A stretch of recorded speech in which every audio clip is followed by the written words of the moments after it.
ನಮಸ್ಕಾರ ವೀಕ್ಷಕರೇ. ಹಿಂದಿನ ವಾರ ನಾವು ಕೃಷಿಗೆ ಸಂಬಂಧಪಟ್ಟಂತಹ 2 ಕಾಯ್ದೆಗಳನ್ನು ವಿವರವಾಗಿ ಚರ್ಚೆ ಮಾಡಿದ್ವಿ. ಆ ವಿಡಿಯೋಗಳಿಗೆ ಅದ್ಭುತವಾದ ಪ್ರತಿಕ್ರಿಯೆ ತಮ್ಮ ಕಡೆಯಿಂದ ಬಂದಿದೆ. ಆದರೆ ಸ್ವಲ್ಪ ಉದ್ದ ಆಯಿತು, ಇನ್ನು ಸ್ವಲ್ಪ ಶಾರ್ಟ್ ಮಾಡಿದರೆ ಚೆನ್ನಾಗಿತ್ತು ಹೇಳುವಂಥ ಒಂದು ಅಭಿಪ್ರಾಯ ಭಾಳ ಜನ ಹೇಳಿದ್ದಾರೆ. ಸೊ ಹಾಗಾಗಿ ಇವತ್ತು 3ನೇ ಕಾಯ್ದೆಯನ್ನು ನಾವು ಈಗ ಮಾತಾಡ್ತಾ ಇದ್ದೀವಿ. ಆದಷ್ಟು ಸೂಕ್ಷ್ಮವಾಗಿ ಹೇಳೋಕ್ಕೆ ಅಥವಾ ಸಂಕ್ಷಿಪ್ತವಾಗಿ ಹೇಳೋಕ್ಕೆ ಪ್ರಯತ್ನ ಮಾಡ್ತೀನಿ. ಅಂದರೆ ನಾವು ಸೆಕ್ಷನ್ ಪ್ರಕಾರ ಪಾಯಿಂಟ್ ಬೈ ಪಾಯಿಂಟ್ ಹೇಳೋಕ್ಕೆ ನಾನು ಹಿಂದಿನ ಸಾರಿ ಪ್ರಯತ್ನ ಪಟ್ಟೆ. ಯಾಕೆಂದರೆ ಇಲ್ಲಾಂದರೆ ಅದು ಅಥೆಂಟಿಕ್ ಆಗೋದಿಲ್ಲ. ಹೀಗೆ ಸುಮ್ಮನೆ ಆ ಕಾಯ್ದೆ ಬಗ್ಗೆ ಹಾಗೆ ಹೀಗೆ ಅಂತೇಳಿ ಸಾಕಷ್ಟು ಜನ ಈಗಾಗಲೇ ಮಾತಾಡ್ತಾ ಇದ್ದಾರೆ, ಮಾಡಿದ್ದಾರೆ, ಪ್ರೋಗ್ರಾಮ್ಗಳು ಬಂದಿದೆ. ಅದಕ್ಕೆ ನಾನು ಸ್ವಲ್ಪ ವಿವರವಾಗಿ ಕೊಡೋಕ್ಕೆ ಹೋದೆ. ಇದನ್ನು ಆದಷ್ಟು ಸಂಕ್ಷಿಪ್ತವಾಗಿ ಮಾಡೋಣ. ಇವತ್ತಿನ ವಿಷಯ ಕರ್ನಾಟಕ ಭೂ ಸುಧಾರಣಾ ತಿದ್ದುಪಡಿ ಸುಗ್ರೀವಾಜ್ಞೆ 2020. ಅಂದರೆ ಇದು ಈಗ ಮಸೂದೆ ನಮ್ಮ ವಿಧಾನಸಭೆಯಲ್ಲಿ ಕೂಡ ಪ್ರಸ್ತಾಪ ಆಗಿದೆ. ಇದಕ್ಕೂ ಕೂಡ ಸಾಕಷ್ಟು ಕಡೆಯಿಂದ, ಸಮಾಜದ ವಿವಿಧ ಸ್ತರಗಳಿಂದ ಸಾಕಷ್ಟು ವಿರೋಧಗಳು ಬಂದಿದೆ.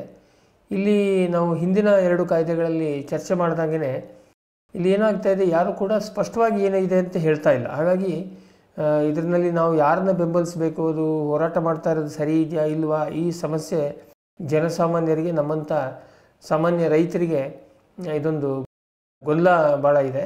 ಸೊ ಹಾಗಾಗಿ ನಾವು ಈಗ ಅದನ್ನ ತಮ್ಮೆಲ್ಲರ ಪರವಾಗಿ ಶ್ರಮಜೀವಿ ಟಿ ವಿಯಿಂದ ನಾವು ಇದನ್ನು ಸ್ಟಡಿ ಮಾಡಿ ಸಾಕಷ್ಟು ಅಧ್ಯಯನ ಮಾಡಿ ನಿಮ್ಮ ಎದುರಿಗೆ ನಾನೀಗ ಬರ್ತಾಯಿದ್ದೀನಿ. ಈಗ ನಮ್ಮ ಹತ್ರ ಇದರದ್ದು ಸುಗ್ರೀವಾಜ್ಞೆಯ ಗೆಜೆಟ್ ನೋಟಿಫಿಕೇಷನ್ ಇದೆ. ಸೊ ಇದನ್ನೇ ನಾನು ಇದನ್ನು ಮಾಡಿ ಕನ್ನಡದಲ್ಲಿ ತಮಗೆ ಕೊಡ್ತಾ ಇದ್ದೀನಿ ಪಾಯಿಂಟ್ ಬೈ ಪಾಯಿಂಟ್. ಈ ಕಾಯ್ದೆ ಹೆಸರು the Karnataka land reforms amendment ordinance 2020 ಆರ್ಡಿನೆನ್ಸು. ಇನ್ನು ಮುಂದೆ ಅದು ಕಾಯ್ದೆ ಆಗುತ್ತೆ. ಇದು ಅಮೆಂಡ್ಮೆಂಟ್ ಮಾಡ್ತಾ ಇರೋದು ಕರ್ನಾಟಕ ಲ್ಯಾಂಡ್ ರಿಫಾರ್ಮ್ಸ್ ಆ್ಯಕ್ಟ್ 1961. ಅದರ ಮೇಲೆ ತಿದ್ದುಪಡಿಯನ್ನು ಮಾಡ್ತಾ ಇದ್ದಾರೆ, ಕೆಲವು ಕಲಂಗಳನ್ನು. ಕನ್ನಡದಲ್ಲಿ ಕರ್ನಾಟಕ ಭೂ ಸುಧಾರಣಾ ತಿದ್ದುಪಡಿ ಸುಗ್ರೀವಾಜ್ಞೆ ಅಥವಾ ಮಸೂದೆ 2020. ಮೂಲ ಕಾಯ್ದೆ ಕರ್ನಾಟಕ ಭೂ ಸುಧಾರಣಾ ಕಾಯ್ದೆ 1961. ಅಂದರೆ 61ರಲ್ಲಿ ಅದು ಪಾಸಾಗಿ 62ರಲ್ಲಿ ಜಾರಿಗೆ ಬಂದಿದೆ. ಈ ತಿದ್ದುಪಡಿಯ ಮುಖ್ಯಾಂಶಗಳು ಏನೆಂದರೆ, ಇದರಲ್ಲಿ ಕುಟುಂಬದ ಭೂ ಹಿಡುವಳಿಯ ಮಿತಿ ಏನಿತ್ತು ಅದನ್ನು ರಿಲ್ಯಾಕ್ಸ್ ಮಾಡಿದ್ದಾರೆ, ಡಬಲ್ ಮಾಡಿದ್ದಾರೆ. ಆಮೇಲೆ ಕೃಷಿಯೇತರ ಆದಾಯ, ಮೊದಲೇ ರಿಸ್ಟ್ರಿಕ್ಷನ್ಸ್ ಇತ್ತು, 2 ಲಕ್ಷ ಮಾಡಿದರು, ಆಮೇಲೆ 25 ಲಕ್ಷ ಮಾಡಿದರು. ಕೃಷಿಯೇತರ ಆದಾಯ ಹೆಚ್ಚಿದ್ದವರಿಗೆ ಕೃಷಿ ಜಮೀನು ತೊಗೊಳಕ್ಕೆ ಅವಕಾಶ ಇರಲಿಲ್ಲ. ಈಗ ಅದನ್ನು ತೆಗೆದಿದ್ದಾರೆ. ಹಾಗಾಗಿ ಯಾರು ಬೇಕಾದರೂ ಕೃಷಿ ಭೂಮಿಯನ್ನು ತೊಗೋಬೋದು. ಆಮೇಲೆ ಸಂಘ ಸಂಸ್ಥೆಗಳು, ವ್ಯಕ್ತಿ, ಕಂಪನಿ, ಹೀಗೆ ಯಾರು ಬೇಕಾದರೂ ನೀರಾವರಿ ಭೂಮಿಯನ್ನು ಹೊರತುಪಡಿಸಿ ಉಳಿದಿದ್ದನ್ನು ಖರೀದಿ ಮಾಡಿ ಯಾವ ಉದ್ದೇಶಕ್ಕೆ ಬೇಕಾದ್ರೂ ಬಳಕೆ ಮಾಡ್ಬೋದು. ನೀರಾವರಿ ಭೂಮಿ, ಕ್ಲಾಸ್ ಭೂಮಿಯನ್ನು ಕೃಷಿಗೆ ಮಾತ್ರ ಬಳಸೋತೀನಿ ಅಂತೇಳಿ ಖರೀದಿ ಮಾಡ್ಬೋದು. ಇದು ಸಂಕ್ಷಿಪ್ತವಾಗಿ. ಹಾಗಾಗಿ ಈಗ ನಾವು ಇದನ್ನು ಕಾಯ್ದೆಯನ್ನು ಪಾಯಿಂಟ್ ಬೈ ಪಾಯಿಂಟು ಹೋಗೋಣ ವಿವರವಾಗಿ. ಈಗ ನಾವು ಈ ಸುಗ್ರೀವಾಜ್ಞೆಯ ಸೀರಿಯಲ್ ನಂಬರ್ ಪ್ರಕಾರ ಹೋಗೋಣ. ಇದು ಈಗಾಗಲೇ ಹೇಳಿದಂತೆ ಕರ್ನಾಟಕ ಭೂ ಸುಧಾರಣಾ ಕಾಯ್ದೆ 1961 ಮೇಲೆ ತಿದ್ದುಪಡಿ ಆಗುವಂಥ ವಿಷಯ. ಈಗ ಸುಗ್ರೀವಾಜ್ಞೆಯ 1ನೇ ನಂಬರ್ನಲ್ಲಿ ಇರೋದು ಮೂಲ ಕಾಯ್ದೆಯ ಸೆಕ್ಷನ್ 3, 4, 5, 7 ಹಾಗೂ 11. ಇದಿಷ್ಟು ಸೆಕ್ಷನ್ಗಳು 1 ಮಾರ್ಚ್ 1974ರಿಂದಲೇ ಅನ್ವಯವಾಗುತ್ತವೆ ಅಂತ ಬರೆದಿದ್ದಾರೆ. ಇದು ಒಂದಂತರ ತಾಂತ್ರಿಕವಾದಂಥ ವಿಷಯ. ಇದು ನಮಗೇನಂತ ಮಹತ್ವದ್ದಲ್ಲ ಅಥವಾ ನಮ್ಮ ಮೇಲೆ ಏನು ಪರಿಣಾಮ ಬೀರುವಂಥದ್ದಲ್ಲ. ಆದರೆ ಇದರಲ್ಲಿ ನಮ್ಮ ಸುಗ್ರೀವಾಜ್ಞೆಯಲ್ಲಿ ಅಥವಾ ಈಗ ಬರ್ತಾ ಇರುವಂಥ ಮಸೂದೆಯಲ್ಲಿ ಸೆಕ್ಷನ್ 63, 1961ರ ಕಾಯ್ದೆಯ ಸೆಕ್ಷನ್ 63 ಹಾಗೂ 80ಕ್ಕೆ ಮಾಡಿರುವಂಥ ತಿದ್ದುಪಡಿ, ಮತ್ತು ಸೆಕ್ಷನ್ 79A, 79B ಮತ್ತು 79C ಕೈ ಬಿಟ್ಟಿರುವುದು ಈಗ ಬರ್ತಾ ಇರುವಂಥ ಕಾಯ್ದೆಯ ಭಾಳ ಮಹತ್ವದ ಅಂಶ. ಅದರ ವಿರುದ್ಧನೇ ಹೋರಾಟ ನಡೀತಾ ಇರೋದು. ಸೊ ಹಾಗಾಗಿ ನಾವು ಅದರ ವಿವರವನ್ನು ನೋಡೋಣ. ಈಗ ಸುಗ್ರೀವಾಜ್ಞೆ ಒಳಗೆ ಸೀರಿಯಲ್ ನಂಬರ್ 2 ಸೆಕ್ಷನ್ 63ಕ್ಕೆ ತಿದ್ದುಪಡಿ. ಈ ತಿದ್ದುಪಡಿ ಮಾಡ್ತಾ ಇರೋದು ಭೂಮಿಯ ಮಿತಿಯ ಹೆಚ್ಚಳಕ್ಕೆ. ಅಂದರೆ ಒಂದು ಲ್ಯಾಂಡ್ ಹೋಲ್ಡಿಂಗ್ ಒಂದು ಲಿಮಿಟ್ ಇತ್ತು, ಆ ಲಿಮಿಟನ್ನು ಇವರು ಈಗ ಇನ್ಕ್ರೀಸ್ ಮಾಡ್ತಾ ಇದ್ದಾರೆ. ಇದರಲ್ಲಿ ಸಬ್ಸೆಕ್ಷನ್ 2ರಲ್ಲಿ ಈ ಮೊದಲು ಇದ್ದದ್ದು ನಾವು ಈಗ ಹಾಗೇನೆ ಹೋಗೋಣ. 61ನೇ ಕಾಯ್ದೆಯಲ್ಲಿ ಈ ಸೆಕ್ಷನ್ನಲ್ಲಿ ಅಥವಾ ಸಬ್ಸೆಕ್ಷನ್ನಲ್ಲಿ ಏನಿತ್ತು ಹೇಳೋದನ್ನು ನಾವು ಅರ್ಥ ಮಾಡ್ಕೊಂಡ್ರೆ ಈಗ ಇವರು ಏನು ಮಾಡಿದ್ದಾರೆ ಹೇಳೋದು ನಮಗೆ ಇದಾಗುತ್ತೆ. ಯಾಕೆಂದರೆ ಇದು ಅಮೆಂಡ್ಮೆಂಟ್ ಆ್ಯಕ್ಟ್ ಇರೋದಕ್ಕೆ ಅಲ್ಲಿ ಏನಿತ್ತು ಅರ್ಥ ಮಾಡ್ಕೊಂಡ್ರೆ ಮಾತ್ರ ಮುಂದೆ ಈಗ ಮಾಡಿದ್ದು ಇದು ಹೇಗೆ ಅಂತ ಗೊತ್ತಾಗತ್ತೆ ನಮಗೆ. ಹಾಗಾಗಿ ಸಬ್ಸೆಕ್ಷನ್ 2ರಲ್ಲಿ ಈ ಮೊದಲಿನ ಕಾಯ್ದೆಯೊಳಗೆ ಇದ್ದಂದು ಪ್ರತಿ ವ್ಯಕ್ತಿ ಅಥವಾ ಕುಟುಂಬಕ್ಕೆ 1 ಯೂನಿಟ್ ಭೂಮಿ ಮತ್ತು ಕುಟುಂಬದಲ್ಲಿ 5ಕ್ಕಿಂತ ಹೆಚ್ಚು ಜನರಿದ್ದರೆ ಹೆಚ್ಚುವರಿಯಾಗಿ ಪ್ರತಿ ವ್ಯಕ್ತಿಗೆ 2 ಯೂನಿಟ್. ಆದಾಗ್ಯೂ ಒಟ್ಟಾರೆ ಒಂದು ಕುಟುಂಬಕ್ಕೆ 20 ಯೂನಿಟ್ ಭೂಮಿ ಮೀರುವಂತಿಲ್ಲ ಹೇಳೋದು ಇದು ಮೊದಲಿದ್ದಿದ್ದು 61ನೇ ಇಸ್ವಿ ಕಾಯ್ದೆಯೊಳಗೆ ಇದ್ದಿದ್ದು. ಈಗ ಈ ತಿದ್ದುಪಡಿ ಆದಮೇಲೆ ಏನಾಗುತ್ತಪ್ಪ ಇದು ಅಂದರೆ ಸರಿ ಡಬಲ್ ಆಗಿದೆ. ಪ್ರತಿ ವ್ಯಕ್ತಿ ಅಥವಾ ಕುಟುಂಬಕ್ಕೆ 20 ಯೂನಿಟ್ ಭೂಮಿ ಮತ್ತು ಕುಟುಂಬದಲ್ಲಿ 5ಕ್ಕಿಂತ ಹೆಚ್ಚು ಜನರಿದ್ದರೆ ಹೆಚ್ಚುವರಿಯಾಗಿ ಪ್ರತಿ ವ್ಯಕ್ತಿಗೆ 4 ಯೂನಿಟ್. ಆದಾಗ್ಯೂ ಒಟ್ಟಾರೆ ಒಂದು ಕುಟುಂಬಕ್ಕೆ 40 ಯೂನಿಟ್ ಮೀರುವಂತಿಲ್ಲ. ಅಂದರೆ ಎಲ್ಲದನ್ನು ದ್ವಿಗುಣ ಮಾಡಿದ್ದಾರೆ, ಅಂದರೆ ಡಬಲ್ ಮಾಡಿದ್ದಾರೆ. ನೋಡಿ, ಕುಟುಂಬಕ್ಕೆ 10 ಯೂನಿಟ್ ಇದ್ದಿದ್ದು 20 ಯೂನಿಟ್ ಮಾಡಿದ್ದಾರೆ. ಒಬ್ಬ ಹೆಚ್ಚುವರಿ ವ್ಯಕ್ತಿಗೆ 2 ಯೂನಿಟ್ ಇದ್ದದ್ದನ್ನು 4 ಯೂನಿಟ್ ಮಾಡಿದ್ದಾರೆ. ಒಟ್ಟಾರೆ ಕುಟುಂಬಕ್ಕೆ ಲಿಮಿಟ್ ಇದ್ದಿದ್ದು 20 ಯೂನಿಟನ್ನು 40 ಯೂನಿಟ್ ಮಾಡಿದ್ದಾರೆ. ಸೊ ಎಲ್ಲದನ್ನು ಡಬಲ್ ಮಾಡಿದ್ದಾರೆ. ಇದರಲ್ಲಿ ಸಬ್ಸೆಕ್ಷನ್ 2A ಇದ್ರ ಪ್ರಕಾರ ಮೊದಲೇನಿತ್ತು ಅಂದರೆ ಈ ಮೊದಲು ಒಬ್ಬ ಟೆನೆಂಟ್ ಅಂದರೆ ಗೇಣಿದಾರಂಗೆ 40 ಯೂನಿಟ್ ಭೂಮಿಯ ಮಿತಿಯನ್ನು ಹಾಕಿದರು. ಈಗ ಆ ಮಿತಿಯನ್ನು 80 ಯೂನಿಟ್ ಮಾಡಿದ್ದಾರೆ. ಈಗ ನಿಮಗೆಲ್ಲರಿಗೂ ಅನಿಸಿರ್ಬೋದು ಇದು ಯೂನಿಟ್ ಅಂದರೆ ಏನಪ್ಪ, ಇದು 1 ಯೂನಿಟ್ ನಮಗೆ ಎಕರೆ ಲೆಕ್ಕದಲ್ಲಿ ಹೇಳಿದರೆ ಸರಿಯಾಗಿ ಅರ್ಥ ಆಗ್ತದೆ ಅಂತ ಸ್ವಾಭಾವಿಕ ನಿಮ್ಮ ಕಲ್ಪನೆ ಇರ್ಬೋದು. ಈಗ ಹೇಳ್ತೀನಿ. 1 ಯೂನಿಟ್ ಅಂದರೆ ಈಗ ನಿಮಗೆಲ್ಲರಿಗೂ ಗೊತ್ತು, ಭೂಮಿಯ ಕಂದಾಯವನ್ನು ಲ್ಯಾಂಡ್ ಟ್ಯಾಕ್ಸ್ ಏನಿರುತ್ತೆ ಅದನ್ನು ಭೂಮಿಯ ಫಲವತ್ತತೆಗೆ ಅನುಗುಣವಾಗಿ ಫಿಕ್ಸ್ ಮಾಡಿರ್ತಾರೆ, ಅದೆಲ್ಲರಿಗೂ ಗೊತ್ತು. ಹಾಗಾಗಿ ಭೂಮಿಯ ಫಲವತ್ತತೆ ಆಧರಿಸಿದ ಭೂಕಂದಾಯವನ್ನು ಅವಲಂಬಿಸಿ ಎ ವರ್ಗದ ಭೂಮಿ 1.3ರಿಂದ 1.5 ಎಕರೆ, 1.5 ಎಕರೆ. ಅಂದರೆ ಎ ವರ್ಗದ ಭೂಮಿ 1 ಯೂನಿಟ್ ಅಂದರೆ 1.3ರಿಂದ 1.5 ಎಕರೆವರೆಗೆ ಬರುತ್ತೆ. ಬಿ ವರ್ಗದ ಭೂಮಿ 2ರಿಂದ 2.5 ಎಕರೆ. ಆಮೇಲೆ ಸಿ ವರ್ಗದ ಭೂಮಿ 3ರಿಂದ 5.4 ಎಕರೆ. ಅಂದರೆ ಸಿ ವರ್ಗದ ಭೂಮಿ ಸ್ವಲ್ಪ ಖರಾಬು ಜಮೀನು ಇರುತ್ತೆ, ಅಂಥ ಫಲವತ್ತಾಗಿರೋದಿಲ್ಲ. ಹಾಗಾಗಿ ಹೆಚ್ಚಿನ ಲಿಮಿಟೆಡ್ಗಳಕ್ಕೆ ಕೊಟ್ಟಿದ್ದಾರೆ. ಈಗೊಂದು ನಿಮ್ಗೆ ಉದಾಹರಣೆ ಹೇಳ್ತೀನಿ. ಒಂದು ಕುಟುಂಬಕ್ಕೆ ಎ ವರ್ಗದ ಭೂಮಿಯ ಮಿತಿ 20 ಯೂನಿಟು, ಅಂದರೆ ಅಂದಾಜು 30 ಎಕರೆ ಇದ್ದಿದ್ದು ಈಗ ಒಂದು ಕುಟುಂಬಕ್ಕೆ 60 ಎಕರೆವರೆಗೆ ಎ ವರ್ಗದ ಜಮೀನನ್ನು ಇಟ್ಕೋಬೋದು.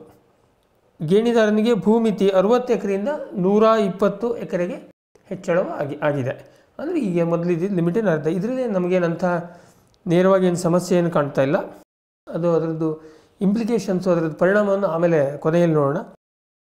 ಈಗ ಈ ಸುಗ್ರೀವಾಜ್ಞೆಯ 3 ಮತ್ತು 4ನೇ ಪಾಯಿಂಟು ಏನಿದೆಯಪ್ಪ ಅಂತಂದರೆ ಮೂಲ ಕಾಯ್ದೆಯ ಸೆಕ್ಷನ್ 70 ಹಾಗೂ 72ರ ತಿದ್ದುಪಡಿ. ಇದು ಕೂಡ ಕೇವಲ ತಾಂತ್ರಿಕ, ಹಾಗೆ ನಾವು ಇದರಲ್ಲಿ ಹೆಚ್ಚಿನ ವಿವರ ನಾವು ನೋಡಬೇಕಾಗಿಲ್ಲ.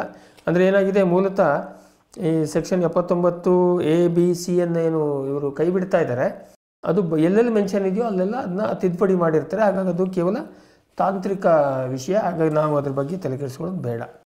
ಓಕೆ ವೀಕ್ಷಕರೇ, ಈಗ ನಾವು ಈ ಕಾಯ್ದೆಯ ಮಹತ್ವದ ಅಥವಾ ಹೆಚ್ಚು ಚರ್ಚಿತವಾದಂಥ ಸೆಕ್ಷನ್ನಿಗೆ ಬರೋಣ. ಇದರಲ್ಲಿ ಸೆಕ್ಷನ್ 79A ಕೈ ಬಿಡ್ತಾ ಇದ್ದಾರೆ ಈಗಿನ ತಿದ್ದುಪಡಿಯಲ್ಲಿ. ಅದು ಆ 79A 1961ನೇ ಇಸ್ವಿ ಕಾಯ್ದೆಯೊಳಗೆ ಏನು ಹೇಳಿತ್ತು ಅಂತ ಹೇಳೋದನ್ನು ನಾವು ಬ್ರೀಫಾಗಿ ನೋಡಿಕೊಂಡ್ರೆ ಈಗ ಕೈ ಬಿಟ್ಟಿದ್ರೆ, ಯಾಕೆಂದರೆ ಇದರಲ್ಲಿ ಆರ್ಡಿನೆನ್ಸಲ್ಲಿ ಬರೀ ಕೈ ಬಿಡಲಾಗಿದೆ, ಒಮಿಟೆಡ್ ಅಂತ ಹೇಳಿಬಿಟ್ಟಿದ್ದಾರೆ. ಹಾಗಾಗಿ ಅದರಲ್ಲಿ ಏನಿತ್ತು ಅಂತ ಹೇಳಿದರೆ ಇವರು ಏನನ್ನು ಬಿಟ್ಟಿದ್ದಾರೆ ಅಂತ ನಿಮಗೆ ಅರ್ಥ ಆಗುತ್ತೆ. ಇದರಲ್ಲಿ 2 ಲಕ್ಷ ರೂಪಾಯಿಗಳಿಗಿಂತ ಹೆಚ್ಚು ಕೃಷಿಯೇತರ ಆದಾಯ ಇರುವವರು ಮಾಲಕ, ಜಮೀನ್ದಾರ, ಗೇಣಿದಾರ ಅಥವಾ ಅಡಮಾನದಾರನಾಗಿ ಕೃಷಿ ಭೂಮಿ ಹೊಂದುವಂತಿಲ್ಲ. ಅಂದರೆ ಇದೆ ಈಗ 2 ಲಕ್ಷಕ್ಕಿಂತ ಹೆಚ್ಚಿಗೆ ನಾನ್ ಅಗ್ರಿಕಲ್ಚರ್ ಇನ್ಕಮ್ ಇದ್ದವರು ಇದು ಯಾವುದು ಆಗಕ್ಕೆ ಬರೋದಿಲ್ಲ. ಆಮೇಲೆ ಇದರಲ್ಲೇ ಪಾಯಿಂಟ್ ನಂಬರ್ 2, ಈ ಉದ್ದೇಶಕ್ಕೆ ಒಂದು ಕುಟುಂಬದ ಎಲ್ಲ ಸದಸ್ಯರ ಸರಾಸರಿ ಆದಾಯವನ್ನು ಪರಿಗಣಿಸುವುದು. ಅಂದರೆ ಏನಾಗುತ್ತೆ, ಇದು ಒಬ್ಬ ವ್ಯಕ್ತಿಗೆ, ಒಂದು ಕುಟುಂಬದಲ್ಲಿ 4 ಜನ ಇದ್ದಾರೆ ಅಂದರೆ ಎಲ್ಲರದ್ದು ಇನ್ಕಮ್ ಸೇರಿಸಿ 2 ಲಕ್ಷ ಮೀರಬಾರ್ದು. ಹಿಂದಿನ 5 ವರ್ಷಗಳಲ್ಲಿ ಯಾವೊಂದು ವರ್ಷವೂ ಕೃಷಿಯೇತರ ಆದಾಯ 2 ಲಕ್ಷ ದಾಟಿರಬಾರ್ದು. ಇದು ಮುಂದೆ ಹೇಳ್ತೀನಿ, ಇದು ಮತ್ತೆ ಮಧ್ಯದಲ್ಲಿ ತಿದ್ದುಪಡಿ ಆಗಿತ್ತು. ಆಮೇಲೆ ಇಂಥ ವ್ಯಕ್ತಿಗಳು ಅನುವಂಶೀಯವಾಗಿ ಅಥವಾ ಉಯಿಲಿನ ಮಾರ್ಗದಲ್ಲಿ ಪಡೆದುಕೊಂಡ ಕೃಷಿ ಭೂಮಿ ಕೂಡ ಪಡೆಯುವುದು ಕಾಯ್ದೆಬಾಹಿರವಾಗುತ್ತದೆ. ಇದೆಲ್ಲ ಮುಂಚಿದ್ದು, ನಾವು ಹೆಚ್ಚು ವಿವರಕ್ಕೆ ಹೋಗೋದು ಬೇಡ, ಯಾಕೆಂದರೆ ಇದೆಲ್ಲದೂ ಈಗ ಒಂದೇ ಏಟಿಗೆ ಕಿತ್ತೋಗಿದೆ. ಆಮೇಲೆ ಪಾಯಿಂಟ್ ನಂಬರ್ 4, ಕಾಯ್ದೆ ವಿರುದ್ಧವಾಗಿ ಭೂಮಿ ಪಡೆದುಕೊಂಡ ವ್ಯಕ್ತಿ 90 ದಿನಗಳಲ್ಲಿ ಆ ಸ್ಥಳದ ತಹಶೀಲ್ದಾರರಿಗೆ ಜಮೀನಿನ ವಿವರ, ತನ್ನ ಹಾಗೂ ಕುಟುಂಬದ ಆದಾಯ ವಿವರ ಮತ್ತಿತರ ಮಾಹಿತಿ ಸಲ್ಲಿಸುವುದು. ತಹಶೀಲ್ದಾರರು ಈ ಎಲ್ಲ ವಿವರವನ್ನು ಜಿಲ್ಲಾಧಿಕಾರಿಗೆ ಕಳಿಸುವುದು. ಅವರು ಆದೇಶದ ಮೂಲಕ ಸದರಿ ಕೃಷಿ ಆಸ್ತಿಯನ್ನು ಸರ್ಕಾರದ ಹೆಸರಿಗೆ ವರ್ಗಾಯಿಸುವುದು ಮತ್ತು ವಶಕ್ಕೆ ಪಡೆಯುವುದು. 6ನೇ ಪಾಯಿಂಟು, ಲಾಸ್ಟ್ ಪಾಯಿಂಟು, ಆನುವಂಶಿಕವಾಗಿ ಅಥವಾ ಉಯಿಲಿನ ಮೂಲಕ ಪಡೆದುಕೊಂಡಿದ್ದರೆ ಅದಕ್ಕೆ ಪರಿಹಾರ ನೀಡಲಾಗುತ್ತದೆ, ಇನ್ನುಳಿದವಕ್ಕೆ ಪರಿಹಾರ ಕೂಡ ಸಿಗುವುದಿಲ್ಲ. ಈಗ ಕೆಲವು ವರ್ಷಗಳ ಹಿಂದೆ, ಬಹುಶಃ 2-3 ವರ್ಷದ ಹಿಂದಿರಬೇಕು, ಈ ಸೆಕ್ಷನ್ನಿಗೆ ಒಂದು ತಿದ್ದುಪಡಿಯನ್ನು ತಂದು ಈ 2 ಲಕ್ಷದ ಮಿತಿಯನ್ನು 25 ಲಕ್ಷ ರೂಪಾಯಿ, ಅಂದರೆ ಕೃಷಿಯೇತರ ಆದಾಯ 25 ಲಕ್ಷ ಲಿಮಿಟ್ವರೆಗೆ ಕೃಷಿ ಭೂಮಿಯನ್ನು ಖರೀದಿ ಮಾಡೋದಕ್ಕೆ ಅವಕಾಶ ಮಾಡಿಕೊಟ್ಟಿದ್ರು. ಈಗ ಈ ಸೆಕ್ಷನ್ 79A ಕೈ ಬಿಟ್ಟಿರೋದ್ರಿಂದ ಯಾವುದೇ ಆದಾಯದ ಮಿತಿ ಇಲ್ಲದೆ ಕೃಷಿ ಭೂಮಿ ಖರೀದಿಸಬಹುದು. ಈಗ ನಂದು ಬಿಸ್ನೆಸ್ಸಲ್ಲೋ ನೌಕರಿಯಲ್ಲೋ ಎಷ್ಟೇ ಆದಾಯ ಬರ್ತಾಯಿದ್ರು ಅದನ್ನು ಸಮಸ್ಯೆ ಇಲ್ಲ, ನಾನು ಕೃಷಿ ಭೂಮಿಯನ್ನು ಖರೀದಿಸಬಹುದು. ಈ ಸುಗ್ರೀವಾಜ್ಞೆಯ 6ನೇ ಪಾಯಿಂಟಿಗೆ ಹೋಗೋಣ. ಅದು ಸೆಕ್ಷನ್ 79B ಕೈ ಬಿಟ್ಟಿರುವುದು. ಇದು ನೋಡಿ ಇನ್ನೂ ಬಹಳ ಮಹತ್ವದ, ಅಂದರೆ ಈಗ ಕೆಲವರು ಹೋರಾಟಗಾರರ ದೃಷ್ಟಿಯಿಂದ ಇದು ಮಹತ್ವದ ವಿಷಯ. ಇದು ಒರಿಜಿನಲಿ ನಾವು ಈಗ ಹಾಗೆಯೇ ನೋಡಬೇಡ. 1961ನೇ ಇಸ್ವಿಯ ಕಾಯ್ದೆಯಲ್ಲಿ ಸೆಕ್ಷನ್ 79B ಏನು ಹೇಳಿದರು ಅಂದರೆ, ಕೆಲವು ವರ್ಗದ ವ್ಯಕ್ತಿಗಳು ಕೃಷಿ ಭೂಮಿ ಹೊಂದುವುದರ ಬಗ್ಗೆ ಇರುವ ನಿಷೇಧ. ಈಗ ಇದರಲ್ಲಿ ಪಾಯಿಂಟ್ ನಂಬರ್ 1 ಏನಿತ್ತು ಅಂದರೆ, ಸ್ವಂತ ಕೃಷಿ ಮಾಡುವವರು ಮಾತ್ರ ಕೃಷಿ ಭೂಮಿ ಹೊಂದಿರಬಹುದು.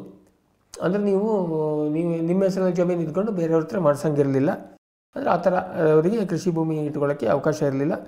ಆಮೇಲೆ ನೋಡಿ, ಇದು ಭಾಳ ಮಹತ್ವದ್ದು, ಶಿಕ್ಷಣ, ಧಾರ್ಮಿಕ, ಧರ್ಮಾರ್ಥ ಸಂಸ್ಥೆಗಳು, ಟ್ರಸ್ಟ್ಗಳು, ಕಂಪನಿ, ಜನರ ಗುಂಪು, ನೋಂದಾಯಿಸಿದ ಅಥವಾ ಕೃಷಿಯೇತರ ಸಹಕಾರ ಸಂಘ ಕೃಷಿ ಭೂಮಿಯನ್ನು ಹೊಂದಿರುವಂತಿಲ್ಲ.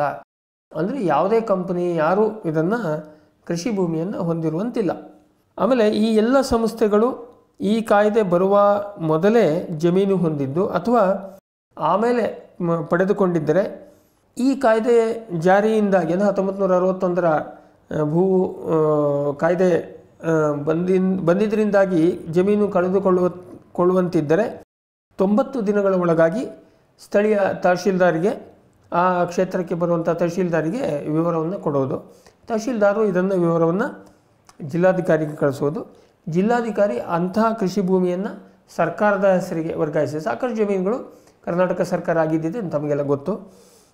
ಹಾಗೆ ಸರ್ಕಾರದ ಹೆಸರಿಗೆ ವರ್ಗಾಯಿಸಿ ವಶಕ್ಕೆ ಪಡೆದು ಭೂಮಿ ಕಳೆದುಕೊಂಡವರಿಗೆ ಪರಿಹಾರ ನೀಡುವುದು. ಅಂದರೆ ಇದರಲ್ಲಿ ಒಂದೇ ವಿಶೇಷ, ಲೀಗಲಿ ತೊಗೊಂಡಿದ್ದಿದ್ದರೆ ಅದಕ್ಕೆ ಪರಿಹಾರ ಸಿಗ್ತಿತ್ತು, ಆದರೆ ಜಮೀನು ಇಟ್ಕೊಳ್ಳೋಂಗಿರಲಿಲ್ಲ. ಅಂದರೆ ಈಗ ಒಂದೇ ಏಟಿಗೆ ಈ ಸೆಕ್ಷನ್ 79B ಕೈ ಬಿಟ್ಟಿದ್ದಕ್ಕೆ ನೋಡಿ, ಇವರೆಲ್ಲರೂ ಈಗ ಕೃಷಿ ಜಮೀನನ್ನು ಹೊಂದಬಹುದು. ಇದು ಭಾಳ ಮಹತ್ವದ ಪಾಯಿಂಟು. ಆಮೇಲೆ ಅದರದ್ದು ಇಂಪ್ಲಿಕೇಶನ್ಸ್ ಆಮೇಲೆ ನೋಡೋಣ. ಈಗ ನೋಡಿ, ಯಾರ್ಯಾರಿಗೆ ಈಗ ಅವಕಾಶ ಬಂತು ಅಂದರೆ, ಶಿಕ್ಷಣ, ಧಾರ್ಮಿಕ, ಧರ್ಮಾರ್ಥ ಸಂಸ್ಥೆಗಳು, ಟ್ರಸ್ಟ್ಗಳು, ಕಂಪನಿ, ಜನರ ಗುಂಪು, ಆಮೇಲೆ ಕೃಷಿಯೇತರ ಸಹಕಾರ ಸಂಘಗಳು, ಇವು ಎಲ್ಲರೂ ಕೂಡ ಕೃಷಿ ಭೂಮಿಯನ್ನು ಖರೀದಿಸಬಹುದು. ಈಗ ಈ ಸುಗ್ರೀವಾಜ್ಞೆಯ 7ನೇ ಅಂಶ ಸೆಕ್ಷನ್ 79C ಕೈ ಬಿಡುವುದು. ಇದು ಕೇವಲ ಟೆಕ್ನಿಕಲ್, ಅಂದರೆ ತಾಂತ್ರಿಕ ಅಂತ ಹೇಳ್ಬೋದು. ಯಾಕೆಂದರೆ ಈ ಮೂಲ ಕಾಯ್ದೆ 1961ರ ಭೂ ಸುಧಾರಣಾ ಕಾಯ್ದೆಯೊಳಗೆ ಸೆಕ್ಷನ್ 79C ಯಾರು 79B ಮತ್ತು ಎಯನ್ನು ಉಲ್ಲಂಘಿಸ್ತಾರೋ ಅವರಿಗೆ ದಂಡ ಹಾಕೋ ಬಗ್ಗೆ ಹೇಳಿದರು. ಹಾಗಾಗಿ ಈಗ ನಾವು ಎ ಮತ್ತು ಬಿಯನ್ನು ಈಗಾಗಲೇ ಕೈ ಬಿಟ್ಟಿದ್ದಕ್ಕೆ ಇದರದ್ದು 79C ಅಪ್ರಸ್ತುತ. ಹಾಗಾಗಿ ನಾವು ಅದರ ಬಗ್ಗೆ ಏನು ಹೆಚ್ಚು ಚರ್ಚೆ ಮಾಡೋದು ಬೇಡ. ಈಗ ಸುಗ್ರೀವಾಜ್ಞೆಯ 8ನೇ ಕ್ರಮ ಸಂಖ್ಯೆ ಬರೋಣ. ಇದು ಸೆಕ್ಷನ್ 80ಕ್ಕೆ ತಿದ್ದುಪಡಿ. ಮೂಲ ಕಾಯ್ದೆಯ ಅಂದರೆ 1961ರ ಭೂ ಸುಧಾರಣಾ ಕಾಯ್ದೆಯ ಸೆಕ್ಷನ್ 80ರ ತಲೆಬರದಲ್ಲಿ ಏನಿತ್ತಪ್ಪ ಅಂದರೆ, ಕೃಷಿಕರಲ್ಲದವರಿಗೆ ಕೃಷಿ ಭೂಮಿ ವರ್ಗಾವಣೆ ನಿಷೇಧ ಅಂತಿತ್ತು. ಅದನ್ನೀಗ ಕೆಲವು ಭೂಮಿಗಳ ವರ್ಗಾವಣೆಗೆ ನಿರ್ಬಂಧಗಳು. ಅದು ಯಾಕೆ ಅಂತ ನಿಮಗೆ ಮುಂದೆ ಅರ್ಥ ಆಗುತ್ತೆ. ಅದರಲ್ಲಿ ಏನಿತ್ತಪ್ಪ ಅಂದರೆ, ಕೃಷಿಕರಲ್ಲದವರಿಗೆ ಕೃಷಿ ಭೂಮಿ ವರ್ಗಾಯಿಸುವಂತಿಲ್ಲ ಅಂತ ಇತ್ತು. ಅದನ್ನು ಏನು ಮಾಡಿದ್ದಾರೆ, ಈಗ ಕೃಷಿ ಉದ್ದೇಶಕ್ಕೆ ಬಳಸದವರಿಗೆ ಎ ವರ್ಗದ ನೀರಾವರಿ ಕೃಷಿ ಭೂಮಿಯನ್ನು ವರ್ಗಾಯಿಸುವಂತಿಲ್ಲ. ಅಂದರೆ ಇದರಲ್ಲಿ ಏನು ಹೇಳ್ತಾರೆ, ಎ ವರ್ಗದ ನೀರಾವರಿ ಭೂಮಿಯನ್ನು ನಾನ್ ಅಗ್ರಿಕಲ್ಚರ್ ಪರ್ಪಸ್ಸಿಗೆ ಏನಕ್ಕೂ ಕೊಡೋಂಗಿಲ್ಲ. ಆದರೆ ಇದರದ್ದೇ ಇನ್ನೊಂದು ಅರ್ಥ ಏನಾಗುತ್ತೆ ಅಂದರೆ ಇನ್ನುಳಿದ ಅಂದರೆ ಎ ವರ್ಗದ ನೀರಾವರಿ ಇಲ್ಲದ ಭೂಮಿ ಮತ್ತು ಬಿ ವರ್ಗದ ಜಮೀನು ಮತ್ತು ಸಿ ವರ್ಗದ ಜಮೀನನ್ನು ಯಾವ ಉದ್ದೇಶಕ್ಕೆ ಬೇಕಾದರೂ ಕೂಡ ಬಳಕೆ ಮಾಡ್ಕೋಬೋದು. ಈಗೇನಿತ್ತು, ಕೃಷಿ ಭೂಮಿಯನ್ನು ಬೇರೆ ಉದ್ದೇಶಕ್ಕೆ, ಕೃಷಿಯೇತರ ಉದ್ದೇಶಕ್ಕೆ ಬಳಕೆ ಮಾಡೋದಕ್ಕೆ ಅವಕಾಶ ಇರಲಿಲ್ಲ. ಸೊ ಅದನ್ನು ಇಲ್ಲಿ ಈ ಸೆಕ್ಷನ್ 80ಕ್ಕೆ ತಿದ್ದುಪಡಿ ಮಾಡಿ ಅದನ್ನ ಮಾಡಿದ್ದಾರೆ. ಇದರಲ್ಲಿ ಸೆಕ್ಷನ್ 80ರಲ್ಲಿ ಉಳಿದಂಥ ಸಬ್ ಕ್ಲಾಸ್ಗಳನ್ನ ಕೈ ಬಿಟ್ಟಿರುವುದು ತಾಂತ್ರಿಕ. ಯಾಕೆಂದರೆ ಈಗಾಗಲೇ ಹೇಳಿದಂತೆ ಅದರಲ್ಲಿ ನಮಗೆ ಮಹತ್ವದ ವಿಷಯಗಳಿಲ್ಲ. ನಾನು ಏನಕ್ಕಾದ್ರೂ ಅದನ್ನೆಲ್ಲ ಮೆನ್ಷನ್ ಮಾಡ್ತಾ ಇದ್ದೇನೆ ಅಂದರೆ, ಇನ್ಯಾರೋ ಕಾಯ್ದೆ ಜ್ಞಾನ ಇದ್ದವರು ನೋಡು ಅದನ್ನು ಮಾತ್ರ ಹೇಳಿ ಇದನ್ನೆಲ್ಲ ಬಿಟ್ಟಿದ್ದಾರೆ ಅಂತ ಹೇಳಬಾರ್ದು. ಯಾಕಂದ್ರೆ ನಾನು ಗಮನಿಸಿದ್ದೀನಿ. ಆದರೆ ಅದು ನಮಗೆ ರೈತರ ದೃಷ್ಟಿಯಿಂದ ಅಥವಾ ಅದ್ರ ಮೇಲೆ ನಮಗೇನು ಪರಿಣಾಮ ಬೀರಲಾರದಂಥ ತಿದ್ದುಪಡಿಯನ್ನು ಇಲ್ಲಿ ನಾನು ಹೇಳಕ್ಕೆ ಹೋಗ್ತಾ ಇಲ್ಲ. ಈಗ ನಾವು ಸುಗ್ರೀವಾಜ್ಞೆಯ 9ನೇ ಕ್ರಮ ಸಂಖ್ಯೆಗೆ ಬರೋಣ. ಇದು 80A ಹೊಸ ಸೆಕ್ಷನ್ನು ಸೇರಿಸುವುದು. ಇಲ್ಲಿ ಒಂದು ಸೆಕ್ಷನ್ 80 ಆದಮೇಲೆ ಮತ್ತೊಂದು ಸೆಕ್ಷನನ್ನು 80A ಸೇರಿಸಿದ್ದಾರೆ. ಈ ಪ್ರಕಾರ ಪರಿಶಿಷ್ಟ ಜಾತಿ ಮತ್ತು ಪರಿಶಿಷ್ಟ ಪಂಗಡದವರಿಗೆ ಮಂಜೂರಾದ ಜಮೀನಿನ ವರ್ಗಾವಣೆಯ ಮೇಲೆ 1978ರ ಕಾಯ್ದೆ ಹೇರಿರುವ ನಿರ್ಬಂಧ ಮುಂದುವರಿಯುತ್ತದೆ. 78ರ ಕಾಯ್ದೆ ಪರಿಶಿಷ್ಟ ಜಾತಿ ಪರಿಶಿಷ್ಟ ಪಂಗಡದವರಿಗೆ ಸಂಬಂಧಪಟ್ಟಂಥ ಕಾಯ್ದೆ. ಅದರಲ್ಲಿ ಅವರಿಗೆ ಮಂಜೂರಾದಂಥ ಜಮೀನನ್ನು ಯಾರಿಗೂ ವರ್ಗಾವಣೆ ಮಾಡುವಂಗಿಲ್ಲ. ಯಾರೋ ಖರೀದಿ ಅಂದರೆ ಅವರಿಗೆ ಪಾಪ ರಕ್ಷಣೆ ಕೊಡೋದಕ್ಕೆ ಮಾಡಿರುವಂಥದ್ದು. ಅಂಥ ಭೂಮಿಯ ವರ್ಗಾವಣೆ ಅಥವಾ ಮಾರಾಟಕ್ಕೆ ಈಗಿನ ಭೂ ಸುಧಾರಣಾ ತಿದ್ದುಪಡಿ ಮಸೂದೆ ಅವಕಾಶ ಕೊಡುವುದಿಲ್ಲ. ಅಂದರೆ ಅದು ಏನಿತ್ತು, ಅವರ ಜಮೀನನ್ನು ಯಾರು ತಗೋಬಾರ್ದು, ಯಾರಿಗೂ ಕೊಡಬಾರ್ದು ಅಂತ ಏನಿತ್ತು, ಸೊ ಅದು ಹೇಗಿದೆಯೋ ಹಾಗೆ ಮುಂದುವರಿತದೆ. ಈಗ ಅದರ ಮೇಲೆ ಏನು ಪರಿಣಾಮ ಇಲ್ಲ. ಇಲ್ಲಿ ಈಗ ಈ ರಿಲ್ಯಾಕ್ಸೇಷನ್ ಏನು ಕೊಟ್ಟಿದ್ದಾರೆ ಅದು ಬೇರೆ ಸಾಮಾನ್ಯ ವರ್ಗದ ಜಮೀನಿಗೆ ಮಾತ್ರ ಬರುತ್ತೆ. ಈಗ ಸುಗ್ರೀವಾಜ್ಞೆಯ 10ನೇ ಪಾಯಿಂಟಿಗೆ ಬರೋಣ. ಸೆಕ್ಷನ್ 81ಕ್ಕೆ ತಿದ್ದುಪಡಿ. ಮೂಲ ಕಾಯ್ದೆಯ ಸೆಕ್ಷನ್ 81ಕ್ಕೆ ಇಲ್ಲಿ ತಿದ್ದುಪಡಿ ಮಾಡಿದ್ದಾರೆ. ಇದರಲ್ಲಿ ಇದೊಂಥರ ತಾಂತ್ರಿಕ ಇದು ಕೂಡ ಹೇಳ್ಬಿಡ್ತೀನಿ. ಇಲ್ಲಿ ಸಬ್ಸೆಕ್ಷನ್ 2A ಸೇರಿಸಲಾಗಿದೆ. 81ರಲ್ಲಿ ಸಬ್ಸೆಕ್ಷನ್ 2A ಸೇರಿಸಿದ್ದಾರೆ. ಇದರ ಪ್ರಕಾರ ಸರ್ಕಾರಿ ಸಂಸ್ಥೆಗಳಾದ KSRTC, KPTCL, KHB, IADB ಅಂದರೆ ಇಂಡಸ್ಟ್ರಿಯಲ್ ಏರಿಯಾ ಡೆವಲಪ್ಮೆಂಟ್ ಬೋರ್ಡ್, ಆಮೇಲೆ KSCB, BDA, ಸಹಕಾರ ಸಂಘಗಳು, ಹಣಕಾಸು ಸಂಸ್ಥೆಗಳು, ಸರ್ಕಾರಿ ಕಂಪನಿಗಳು, ಸರ್ಕಾರಿ ಕಾರ್ಪೊರೇಷನ್ಗಳು, ಕಾಫಿ ಬೋರ್ಡ್ ಮುಂತಾದವನ್ನು ಹೊರತುಪಡಿಸಿ ಕೃಷಿ ಸಾಲದ ಉದ್ದೇಶಕ್ಕೆ ಯಾವುದೇ ವ್ಯಕ್ತಿ, ಸಂಘ ಸಂಸ್ಥೆ ಅಥವಾ ಕಂಪನಿಗೆ ಕೃಷಿ ಭೂಮಿಯನ್ನು ಅಡಮಾನ ಇಡುವಂತಿಲ್ಲ. ಅಂದರೆ ಈಗ ನಾವು ಸಾಲಕ್ಕೋಸ್ಕರ ಯಾವುದೋ ಖಾಸಗಿ ವ್ಯಕ್ತಿಗೋ ಅಥವಾ ಖಾಸಗಿ ಕಂಪನಿಗೋ ನಾವು ಕೃಷಿ ಜಮೀನನ್ನು ಅಡಮಾನ ಇಡುವಂತಿಲ್ಲ ಅಷ್ಟೇ. ಆಮೇಲೆ ಈ ಸೆಕ್ಷನ್ನಲ್ಲಿ ಇನ್ನುಳಿದ ಚಿಕ್ಕಪುಟ್ಟ ತಿದ್ದುಪಡಿಗಳಿದೆ. ಅವೆಲ್ಲ ಕೇವಲ ತಾಂತ್ರಿಕ, ಅದೇ ಹೆಸರು ಕೈ ಬಿಡೋದು, ಹೆಸರು ಬದಲಾವಣೆ ಅಥವಾ 79A, B, C ಅದರ ಕಾರಣಕ್ಕಾಗಿ. ಅನುಕ್ರಮ ಸಂಖ್ಯೆ 11ರಲ್ಲಿ ಸೆಕ್ಷನ್ 104ರ ತಿದ್ದುಪಡಿ, ಅದು ಕೂಡ ಕೇವಲ ತಾಂತ್ರಿಕ, ಅದನ್ನು ನಾವು ಚರ್ಚೆ ಮಾಡೋದು ಬೇಡ. ಅದೇ ಥರ ಸುಗ್ರೀವಾಜ್ಞೆಯ ಪಾಯಿಂಟ್ ನಂಬರ್ 12ರಲ್ಲಿ ಸೆಕ್ಷನ್ 109ರ ತಿದ್ದುಪಡಿ, ಅದು ಕೂಡ ಕೇವಲ ತಾಂತ್ರಿಕ, ಅದೇನು ಹೆಸರು ಬದಲಾವಣೆ ಅದನ್ನು ಬಿಡೋದಕ್ಕೆ ಅಂಥದಕ್ಕೆ ನಮಗೇನು ಮಹತ್ವದ ಪಾಯಿಂಟ್ ಇಲ್ಲ. ಇನ್ನು ನೋಡಿ, ಸುಗ್ರೀವಾಜ್ಞೆಯ ಕೊನೆ ಪಾಯಿಂಟು 13 ಇದೆ. ಅದರಲ್ಲಿ point number 1 section 79A, 79B ಮತ್ತು 79C ಗಳನ್ನು 1ನೇ ತಾರೀಕು ಮಾರ್ಚ್ 1974ರಿಂದಲೇ ಪೂರ್ವಾನ್ವಯವಾಗುವಂತೆ ಕೈಬಿಡಲಾಗಿದ್ದರೂ ಈ ಸುಗ್ರೀವಾಜ್ಞೆಗೆ ಬರುವ ಮೊದಲು ಇತ್ಯರ್ಥವಾದ ಆಯಾ ಕಾಯ್ದೆ ಆ ಸೆಕ್ಷನ್ಗಳು 79A, 79B ಮತ್ತು 79C ಇದಕ್ಕೆ ಸಂಬಂಧಪಟ್ಟಂಥ ವ್ಯಾಜ್ಯಗಳ ಮೇಲೆ ಯಾವುದೇ ಪರಿಣಾಮ ಇರುವುದಿಲ್ಲ. ಅಂದರೆ ಈಗ ಅದನ್ನು ಪೂರ್ವಾನ್ವಯವಾಗಿ 74ನೇ ಇಸ್ವಿಯಿಂದಲೇ ಇದನ್ನು ಡ್ರಾಪ್ ಮಾಡಿದ್ದಾರೆ. ಹಾಗಾದರೆ 74ನೇ ಇಸ್ವಿಯಿಂದ ಈಗ 2020ರವರೆಗೆ ಈ ಸುಗ್ರೀವಾಜ್ಞೆ ಬರುವ ಮಧ್ಯಂತರದಲ್ಲಿ ಯಾವ್ಯಾವುದು ಪಾಸಾಗಿ ಹೋಗಿದೆಯೋ, ಅಂದರೆ ವ್ಯಾಜ್ಯಗಳು ಮುಗಿದೋಗಿದೆಯೋ ಅದಕ್ಕೆ ಇದು ಅನ್ವಯ ಆಗೋದಿಲ್ಲ. ಆದರೆ 2ನೇ ಪಾಯಿಂಟ್ ಹೇಳ್ತಾರೆ, ಇನ್ನೂ ಇತ್ಯರ್ಥವಾಗದೇ ಉಳಿದಿರುವ ಅಂತಹ ವ್ಯಾಜ್ಯಗಳ ಮೇಲೆ ಆ ಕೈಬಿಟ್ಟ ಸೆಕ್ಷನ್ಗಳ ಪರಿಣಾಮ ಕಡಿಮೆಯಾಗಲಿದೆ. ಅಂದರೆ ನಾವು ಈ 79A ಮತ್ತು Bಯನ್ನು ಅಂದರೆ ಅದೇ ಕೃಷಿಯೇತರ ಇನ್ಕಮ್ ಇದ್ದು ನಾವು ಜಮೀನು ಖರೀದಿ ಮಾಡಿದ್ದಿದ್ರೆ, ಅದು ಜಿಲ್ಲಾಧಿಕಾರಿ ರದ್ದು ಮಾಡಿದ್ದಿದ್ರೆ, ಅದು ನಾವು ಕೋರ್ಟಿಗೆ ಹೋಗಿದ್ದಿದ್ರೆ, ಅದು ಇನ್ನೂ ಪ್ರಕರಣ ನಡ್ಕೊಂಡೇ ಬಂದಿದ್ದಿದ್ರೆ ಈಗ ಅದು ಸ್ವಲ್ಪ ಅದ್ರ ಮೇಲೆ ಅದರ ಪರಿಣಾಮ ಕಡಿಮೆ ಆಗುತ್ತೆ ಅಂತ ಹೇಳ್ತಾರೆ. ಸ್ಪಷ್ಟವಾಗಿ ಏನು ಹೇಳಿಲ್ಲ. ವೀಕ್ಷಕರೇ ನೋಡಿ, ಇಷ್ಟೇ. ಈಗ ನಾವು ಹೆಚ್ಚು ಚರ್ಚೆಯಲ್ಲಿರುವಂತಹ ಕರ್ನಾಟಕ ಭೂ ಸುಧಾರಣಾ ತಿದ್ದುಪಡಿ ಮಸೂದೆ 2020ರದ್ದು ಮೂಲ ಅಂಶ 13 ಪಾಯಿಂಟ್ಗಳನ್ನು ನಾವೀಗ ಕವರ್ ಮಾಡಿದ್ವಿ. ಅದರಲ್ಲಿ ಈಗಾಗಲೇ ಹೇಳಿದಂತೆ ಒಂದು 2-3 ತಿದ್ದುಪಡಿಗಳು ಮಾತ್ರ ನಮಗೆ ಮಹತ್ವದ್ದು. ವೀಕ್ಷಕರೇ, ಈಗ ನಾವು ಇಷ್ಟೊತ್ತು ಕಾಯ್ದೆ ಮೂಲ ಏನು ತಿದ್ದುಪಡಿ ತಂದಿದ್ದಾರೆ ಹೇಳೋದನ್ನು ಕೇಳಿಸ್ಕೊಂಡ್ವಿ.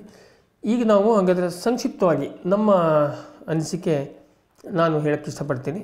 ಇದರಲ್ಲಿ ಏನಾಗ್ಬೋದು ಅಂತ. ಅಷ್ಟೊಂದು ಹೆದರ್ಕೊಳ್ಬೇಕಾ ಅಥವಾ ಬೇಡವಾ? ಉದಾಹರಣೆಗೆ ಭೂಮಿತಿ ಹೆಚ್ಚಳ ನಮಗೆ ಮುಖ್ಯವಾಗಿ ಇದಾಗ್ತಾ ಇರೋದು. ಸೆಕ್ಷನ್ 63ರ ತಿದ್ದುಪಡಿ ಏನಿದೆ, ಭೂಮಿತಿ ಹೆಚ್ಚಳ ಏನಿದೆ, ಅದು ನಮಗೆ ಅಂಥ ಮಹತ್ವದ ಅನಿಸೋದಿಲ್ಲ. ಯಾಕೆಂದರೆ ಈಗ 20 ಎಕರೆ ಇದ್ದವನಿಗೆ 40 ಎಕರೆ, ಅದೇನು ನಾವು ಮೊದಲೇ ಮಾತಾಡ್ದಂಗೆ ಅಷ್ಟಿದೆ, ಅದು ಅಂಥ ಪರಿಣಾಮ ಬೀರಲಿಕ್ಕಿಲ್ಲ. ಆದರೆ 79A ಏನಿದೆ, ಆದಾಯ ಮಿತಿ ಇಲ್ಲದೆ ಯಾರು ಖರೀದಿ ಮಾಡ್ಬೋದು. ಇದು ನೋಡಿ, ನಾನು ತಿಳಿದುಕೊಂಡಂತೆ, ಈಗ ನಾನು ಸ್ವಲ್ಪ ಅಧ್ಯಯನ ಮಾಡಿದ ಪ್ರಕಾರ ಇದೇನಿದೆ ಈ ರಿಸ್ಟ್ರಿಕ್ಷನ್ಸು ಕೆಲವೇ ರಾಜ್ಯಗಳಲ್ಲಿತ್ತು. ಕರ್ನಾಟಕದಲ್ಲಿತ್ತು, ಇದೇ ನಮ್ಮ ಪಕ್ಕದ ತಮಿಳುನಾಡು ಅಥವಾ ಮಹಾರಾಷ್ಟ್ರ, ಆಂಧ್ರ ಪ್ರದೇಶದಲ್ಲಿ ಇರಲಿಲ್ಲ. ಅಂದರೆ ಅಲ್ಲಿ ಯಾರು ಬೇಕಾದರೂ, ಈಗ ನಮ್ಮಲ್ಲಿ ಏನಾಗ್ತಾಯಿದೆ ಹಾಗೆಯೇ, ಯಾರು ನಿಮ್ಮದು ಕೃಷಿಯೇತರ ಆದಾಯ ಎಷ್ಟಿದ್ರು ನೀವು ತೊಗೋಬೋದಿತ್ತು. ಅದಕ್ಕೊಂದು ನನಗೆ ಗೊತ್ತಿದ್ದವರೇ ಇಲ್ಲಿ ಬೆಂಗಳೂರಿನಲ್ಲಿ ಕೆಲಸ ಮಾಡೋರು ಇಲ್ಲೇ ಪಕ್ಕದಲ್ಲಿ ಇದಕ್ಕೆ ಹೋಗಿ, ಎಲ್ಲಿಗೆ ನಿಮ್ಮ ಹೊಸೂರನ್ನು ದಾಟಿ, ಅಂದರೆ ತಮಿಳ್ನಾಡು ಬಂತಲ್ಲಿ, ಅಲ್ಲೋಗಿ ಜಮೀನು ತೊಗೊಂಡು ಮತ್ತೆ ಬೆಂಗಳೂರಿಗೆ ಬರ್ತಿದ್ರು. ಅಂದರೆ ಈ ನಮ್ಮಲ್ಲಿ ಅವಕಾಶ ಇರಲಿಲ್ಲ. ಸೊ ಹಾಗಾಗಿ ಈಗ ನಮ್ಮಲ್ಲಿ ಕೂಡ ಅವಕಾಶ ಕೊಟ್ಟಿದ್ದಾರೆ. ಈಗ ಅದರಿಂದ ಏನಂಥ ಸಮಸ್ಯೆ ಏನು ಬೇರೆ ರಾಜ್ಯಗಳಲ್ಲಾಗಿಲ್ಲ, ಬಿಹಾರದಲ್ಲಿ ಒಂದು ಇದೇ ಥರ ಇದೆ ಅಂತ ನಾನು ಕೇಳ್ಪಟ್ಟಿದ್ದೀನಿ. ಹಾಗಾಗಿ ಅದರಿಂದ ಏನು ಅಂಥ ಸಮಸ್ಯೆ ಆಗಲಿಕ್ಕಿಲ್ಲ. ಆಮೇಲೆ ಇನ್ನೊಂದು ಹೇಳ್ತೀನಿ, ನಮ್ಮ ಪರಿಚಯದ ಎಷ್ಟೋ ಈಗಾಗಲೇ ನೌಕರಿ ಮಾಡ್ಕೊಂಡಿದ್ದವರು, ಸಣ್ಣ ಸಣ್ಣ ಜಮೀನು ಅಥವಾ ಊರಿಂದ ನೌಕರಿಗೋಸ್ಕರ ಸಿಟಿ ಸೇರಿದವರು, ಅದರಲ್ಲೂ ವಿಶೇಷವಾಗಿ ಕರೋನಾ ಬಂದ ಮೇಲೆ ಹೆದರ್ಕೊಂಡು, ಆಗಲಿ ನಮ್ಮ ಮಕ್ಕಳ ಮೊಮ್ಮಕ್ಕಳ ಸಲುವಾಗಿ ಜಮೀನು ಇರಲಿ ಅಥವಾ ಪ್ರೀತಿ ಇದೆ, ನಾವು ಚಿಕ್ಕವರಿದ್ದ ಜಮೀನು ಇತ್ತು, ಈಗ ನಮ್ಮ ಇದರಲ್ಲಿಲ್ಲ ಅಂತ ಹೇಳೋರು ಎಷ್ಟೋ ಜನ ತಮ್ಮ ಲಿಮಿಟಲ್ಲಿ 2 ಎಕರೆನೋ 3 ಎಕರೆನೋ ತೊಗೊಳಕ್ಕೆ ಇಷ್ಟಪಟ್ಟು ಓಡಾಡೋರು ನೋಡಿದ್ರು. ಆದರೆ ಕಾಯ್ದೆಯಲ್ಲಿ ಅವಕಾಶ ಇರಲಿಲ್ಲ. ಅವರು ಒಂದು ಕಾಲದಲ್ಲಿ ಕೃಷಿಕರಿದ್ದು ಕೂಡ ಈಗ ಅವರದ್ದು ಇನ್ಕಮ್ ಹೆಚ್ಚಾಗಿರೋದಕ್ಕೆ ಅವಕಾಶ ಇರಲಿಲ್ಲ. ಈಗ ಅದನ್ನ ಅವಕಾಶ ಮಾಡಿಕೊಡ್ತಾ ಇದ್ದಾರೆ. ಹಾಗಾಗಿ ಇದರಿಂದ ಬಹುಶಃ ನಮ್ಮಂಥವರಿಗೆ ಭಾಳ ಜನಕ್ಕೆ ಅನುಕೂಲ ಆಗುತ್ತೆ ಅಂತ ಅನ್ಕೋಬೋದು. ಆಮೇಲೆ ಇನ್ನೊಂದು ಮುಖ್ಯವಾಗಿ ಕಾಂಟ್ರವರ್ಷಿಯಲ್ ಇರೋದು ಯಾವುದಪ್ಪ ಅಂದರೆ 79B ಕೈ ಬಿಟ್ಟಿದ್ದು. ಇದರಲ್ಲಿ ಏನಿತ್ತು, ಇದು ಇಂಪ್ಲಿಕೇಶನ್ಸ್ ಭಾಳ ಇದೆ. ಇದುವರೆಗೆ ಯಾವುದೇ ಖಾಸಗಿ ಕಂಪ್ನಿಗಳು ಆಮೇಲೆ ಸಂಘ ಸಂಸ್ಥೆಗಳು ಅದನ್ನು ಬ್ಯಾನ್ ಮಾಡಿದರು 61ನೇ ಇಸ್ವಿಯಲ್ಲಿ. ಅದನ್ನ ತಗೊಳ್ಳೋದು, ಈವನ್ ಅವ್ರ ಹತ್ರ ಇದ್ದ ಜಮೀನನ್ನು ಸರ್ಕಾರ ವಶ ತಗೊಂಡು ಭೂಮಿ ಇಲ್ದವರಿಗೆ ಹಂಚಿ ಏನೋ ಮಾಡಿತ್ತು 61ನೇ ಇಸ್ವಿನ ಕಾಯ್ದೆ ಪ್ರಕಾರ. ಆದರೆ ಈಗ ಅವರೆಲ್ಲರಿಗೂ ಒಟ್ಟಾರೆ ಕೊಟ್ಬಿಟ್ಟಿದ್ದಾರೆ, ಯಾರು ಬೇಕಾದ್ರೆ ತಗೊಳ್ಳಿ. ಅದರಲ್ಲಿ ಒಂದೇ ರಿಸ್ಟ್ರಿಕ್ಷನ್ ಏನಪ್ಪ ಅಂದರೆ ಅದೇ ಯಡಿಯೂರಪ್ಪ ಅವರು ಮತ್ತೆ ಇದರಲ್ಲಿ ಕೂಡ ಸದನದಲ್ಲಿ ಕೂಡ ಹೇಳಿದರು, ನೀರಾವರಿಯ ಇರುವಂತಹ ಎ ಕ್ಲಾಸ್ ಭೂಮಿಯನ್ನು ಮಾತ್ರ ಕೃಷಿಯೇತರ ಉದ್ದೇಶಕ್ಕೆ ಕೊಡೋದಿಲ್ಲ. ಇನ್ನೊಂದು ಅರ್ಥ ಏನಂದರೆ, ಎ ಕ್ಲಾಸ್ನ ನೀರಾವರಿ ಇಲ್ಲದಂಥ ಜಮೀನು ಮತ್ತು ಬಿ ಮತ್ತು ಸಿ ವರ್ಗದ ಜಮೀನನ್ನು ಇಂಡಸ್ಟ್ರಿಗಳಿಗೆ, ಯಾವ ಉದ್ದೇಶದ ರಿಯಲ್ ಎಸ್ಟೇಟ್ ಇರ್ಬೋದು, ಅಂದರೆ ಯಾವ ಉದ್ದೇಶಕ್ಕೆ ಬೇಕಾದರೂ ಬಳಕೆ ಮಾಡ್ಕೋಬೋದು. ಈಗ ಇದರಲ್ಲಿ ಮುಖ್ಯವಾಗಿ ಏನು ಬರುತ್ತೆ, ಎಲ್ಲರೂ ಏನಂತಾರೆ, ಕಂಪ್ನಿಗಳು ಇದನ್ನು ಒಂದು ಮುಖ್ಯವಾಗಿ ರಿಯಲ್ ಎಸ್ಟೇಟ್ನವರ ಲಾಬಿಗೆ ಮಾಡಿದ್ದು ಸರ್ಕಾರ ಮಾಡಿದೆ ಅಂತ. ಅದು ಒಂದು ಮಟ್ಟಕ್ಕೆ ರಿಯಲ್ ಎಸ್ಟೇಟ್ ಬರುತ್ತೆ. ಆದ್ರೆ ಒಂದು ಪ್ರಶ್ನೆ ಕೇಳ್ತೀನಿ, ಈಗ ನಗರ ಏನು ಬೆಳೀತಾ ಇದೆ ಅದು ಸ್ವಾಭಾವಿಕ ಕೃಷಿ ಭೂಮಿಯನ್ನು ತನ್ನ ಇದಕ್ಕೆ ತೊಗೊಂಡು ಐದಾರು ಸರ್ಕಾರನೇ ಅದನ್ನು ವಶಪಡಿಸ್ಕೊಂಡು ಲೇಔಟ್ ಮಾಡುತ್ತೆ, ಇಲ್ಲ ಖಾಸಗಿನವರು ಮಾಡ್ತಾರೆ. ಅದಕ್ಕೆ ಹಂಗಾರೆ ಈಗ ಒಂದು ಉದಾಹರಣೆ ಹೇಳ್ತೀನಿ. ನಾವು ಇರೋದು ಬೆಂಗಳೂರಿನ ಕೆಂಗೇರಿ. ಈಗ ನಾವು ಮನೆ ತೊಗೊಳ್ಳುವಾಗ 70ನೇ ಇಸ್ವಿದು ಅದರದ್ದೆಲ್ಲ ಕಾಗಪತ್ರ ನೋಡಿದಾಗ, ಈಗ ನಮ್ಮದು ಮನೆ ಇರುವಂಥ ಜಾಗದಲ್ಲಿ ರಾಗಿ, ತೊಗರಿ, ಆಮೇಲೆ ಹುರುಳಿಯನ್ನು ಬೆಳೀತಾಯಿದ್ರು 72ನೇ ಇಸ್ವಿ ಸಮಯದಲ್ಲಿ. ಇಲ್ಲೆಲ್ಲ ಫುಲ್ ಬಿಲ್ಡಿಂಗ್ ಆಗಿಬಿಟ್ಟಿದೆ, ಇಲ್ಲಿ ಯಾವ ಹುರುಳಿನೂ ಇಲ್ಲ, ಎಂಥದ್ದಿಲ್ಲ. ಅದರಿಂದ ಒಂದು ಕರ್ನಾಟಕದಲ್ಲಿ ಹುರುಳಿದು ಅಥವಾ ತೊಗರಿದು ಶಾರ್ಟೇಜು ಆಗಿಲ್ಲ. ಎರಡನೇದು, ಇನ್ನೂ ನಮ್ಮ ಬೆಂಗಳೂರು ಬೆಳ್ಕೊಂಡು ಬಿಡದಿವರೆಗೆ ಹೋಗಿದೆ. ಅಂದರೆ ಏನೇ ರಿಸ್ಟ್ರಿಕ್ಷನ್ಸ್ ಇದ್ದರೂ ಏನೇ ಮಾಡಿ ಅದು ಏನೇನೋ ಒಂದಷ್ಟು ಒಳದಾರಿಗಳನ್ನು, ಕಳ್ಳದಾರಿಗಳನ್ನು, ಸರಿಯಾದ ದಾರಿಗಳನ್ನು ಕಂಡು ಹಿಡಿತಿದ್ರು. ಈಗ ಹಂಗಾಗಿ ಈ ಸಿಟಿಯ ಬೆಳವಣಿಗೆಯಿಂದಾಗಿ ಕೃಷಿ ಭೂಮಿ ಕನ್ವರ್ಟ್ ಆಗುವ ಇದು ಏನೂ ಕಡಿಮೆ ಏನಾಗಿಲ್ಲ. ಅದನ್ನು ಬೇರೆ ಬೇರೆ ಕಳ್ಳದಾರಿಯಲ್ಲಿ ಆಗ್ತಿತ್ತು ಅಥವಾ ಏನೋ ಕಷ್ಟಪಟ್ಟು ಮಾಡ್ತಿದ್ರು. ಅದರಲ್ಲಿ ಮತ್ತೇನಿಲ್ಲ, ಲಂಚ ಒಂದಷ್ಟು ಸರ್ಕಾರಿ ಅಧಿಕಾರಿಗಳಿಗೆ, ಬೇರೆ ಬೇರೆಯವರಿಗೆ, ಅವರ ಏಜೆಂಟ್ರಿಗೂ ಯಾರಿಗೂ ಒಂದಷ್ಟು ಭ್ರಷ್ಟಾಚಾರಕ್ಕೆ ಅವಕಾಶ ಇತ್ತು. ಹೊರತು ಕೃಷಿ ಭೂಮಿ ಕಡಿಮೆಯಾಗಿ ನಗರ ಬೆಳೆಯೋದೇನು ಕಡಿಮೆ ಆಗಿರಲಿಲ್ಲ. ಈಗ ಅದನ್ನು ಲೀಗಲೈಸ್ ಮಾಡ್ತಾಯಿದ್ದಾರೆ. ಆಮೇಲೆ ಇನ್ನೊಂದು, ಖಂಡಿತವಾಗಿ ಈಗೆಲ್ಲರೂ ಹೇಳೋ ಒಂದಷ್ಟು ಈ ಹೋರಾಟಗಾರ ಹೇಳೋ ಒಂದು ಪಾಯಿಂಟಲ್ಲಿ ಕರೆಕ್ಟ್ ಇದೆ. ಈ ನಗರಗಳ ಸುತ್ತಮುತ್ತ ರಿಯಲ್ ಎಸ್ಟೇಟ್ ಲಾಬಿಗಳಿಗೆ ಈಗ ಯಾವ ಕಡಿವಾಣ ಇಲ್ಲ. ಅವರೆಲ್ಲ ಜಮೀನನ್ನು ಖರೀದಿ ಮಾಡಿಕೊಂಡು ಮಾಡ್ತಾರೆ. ಒಂದಷ್ಟು ರೈತರಿಗೆ ಒಳ್ಳೆ ಬೆಲೆ ಸಿಗುತ್ತೆ. ಅದಿಲ್ಲ ಅಂದ್ರೂ ಇವತ್ತಲ್ಲ ನಾಳೆ ಅದು ಇದು ಏನು ಕೃಷಿ ಜಮೀನು ಹೋಗಿ ಎನೆಯಾಗಿ ನಗರದ ಬಳಕೆಗೆ ಅಥವಾ ಕೃಷಿಯೇತರ ಬಳಕೆಗೆ ಆಗೋದೇ ಇತ್ತು. ಈಗ ಅದು ವ್ಯವಸ್ಥಿತ ರೂಪದಲ್ಲಿ ಆಗುತ್ತೆ. ಆದರೆ ಒಂದು ನೆನಪಿಟ್ಕೊಳ್ಳಿ, ಬೆಂಗಳೂರಂಥ ಮಹಾನಗರಗಳಿಗೆ ಒಂದು 10-12 ಕಿಲೋಮೀಟ್ರ್ವರೆಗೆ ಮಾತ್ರ. ಈಗ ಇಲ್ಲಿಂದ ಹೆಚ್ಚಂದರೆ ನೀವು ತುಮಕೂರು ರೋಡಲ್ಲಿ ನೆಲಮಂಗಲದವರೆಗೆ ಬೆಂಗಳೂರು ಅಂಥೇಳಿ. ಆಮೇಲೆ ನೀವು ಮತ್ತೆ ದೂರದಲ್ಲೆಲ್ಲ ಯಾವ ಕೃಷಿ ಜಮೀನನ್ನು ಯಾವ ರಿಯಲ್ ಎಸ್ಟೇಟ್ ಕಂಪ್ನಿಗಳು ತೊಗೊಳ್ಳೋದಿಲ್ಲ. ಇನ್ನು ಮಧ್ಯಮ ಸಿಟಿಗೆ ನೀವು ಹುಬ್ಬಳ್ಳಿ ಧಾರವಾಡದ್ದು ತೊಗೊಂಡ್ರೆ ಹೆಚ್ಚು ಅಂದರೆ ಧಾರವಾಡದಿಂದ ಆ ಕಡೆ 1 ಕಿಲೋಮೀಟ್ರು, ಹುಬ್ಬಳ್ಳಿಯಿಂದ ಈ ಕಡೆ 1 ಕಿಲೋಮೀಟ್ರ್ ಅಷ್ಟೇ.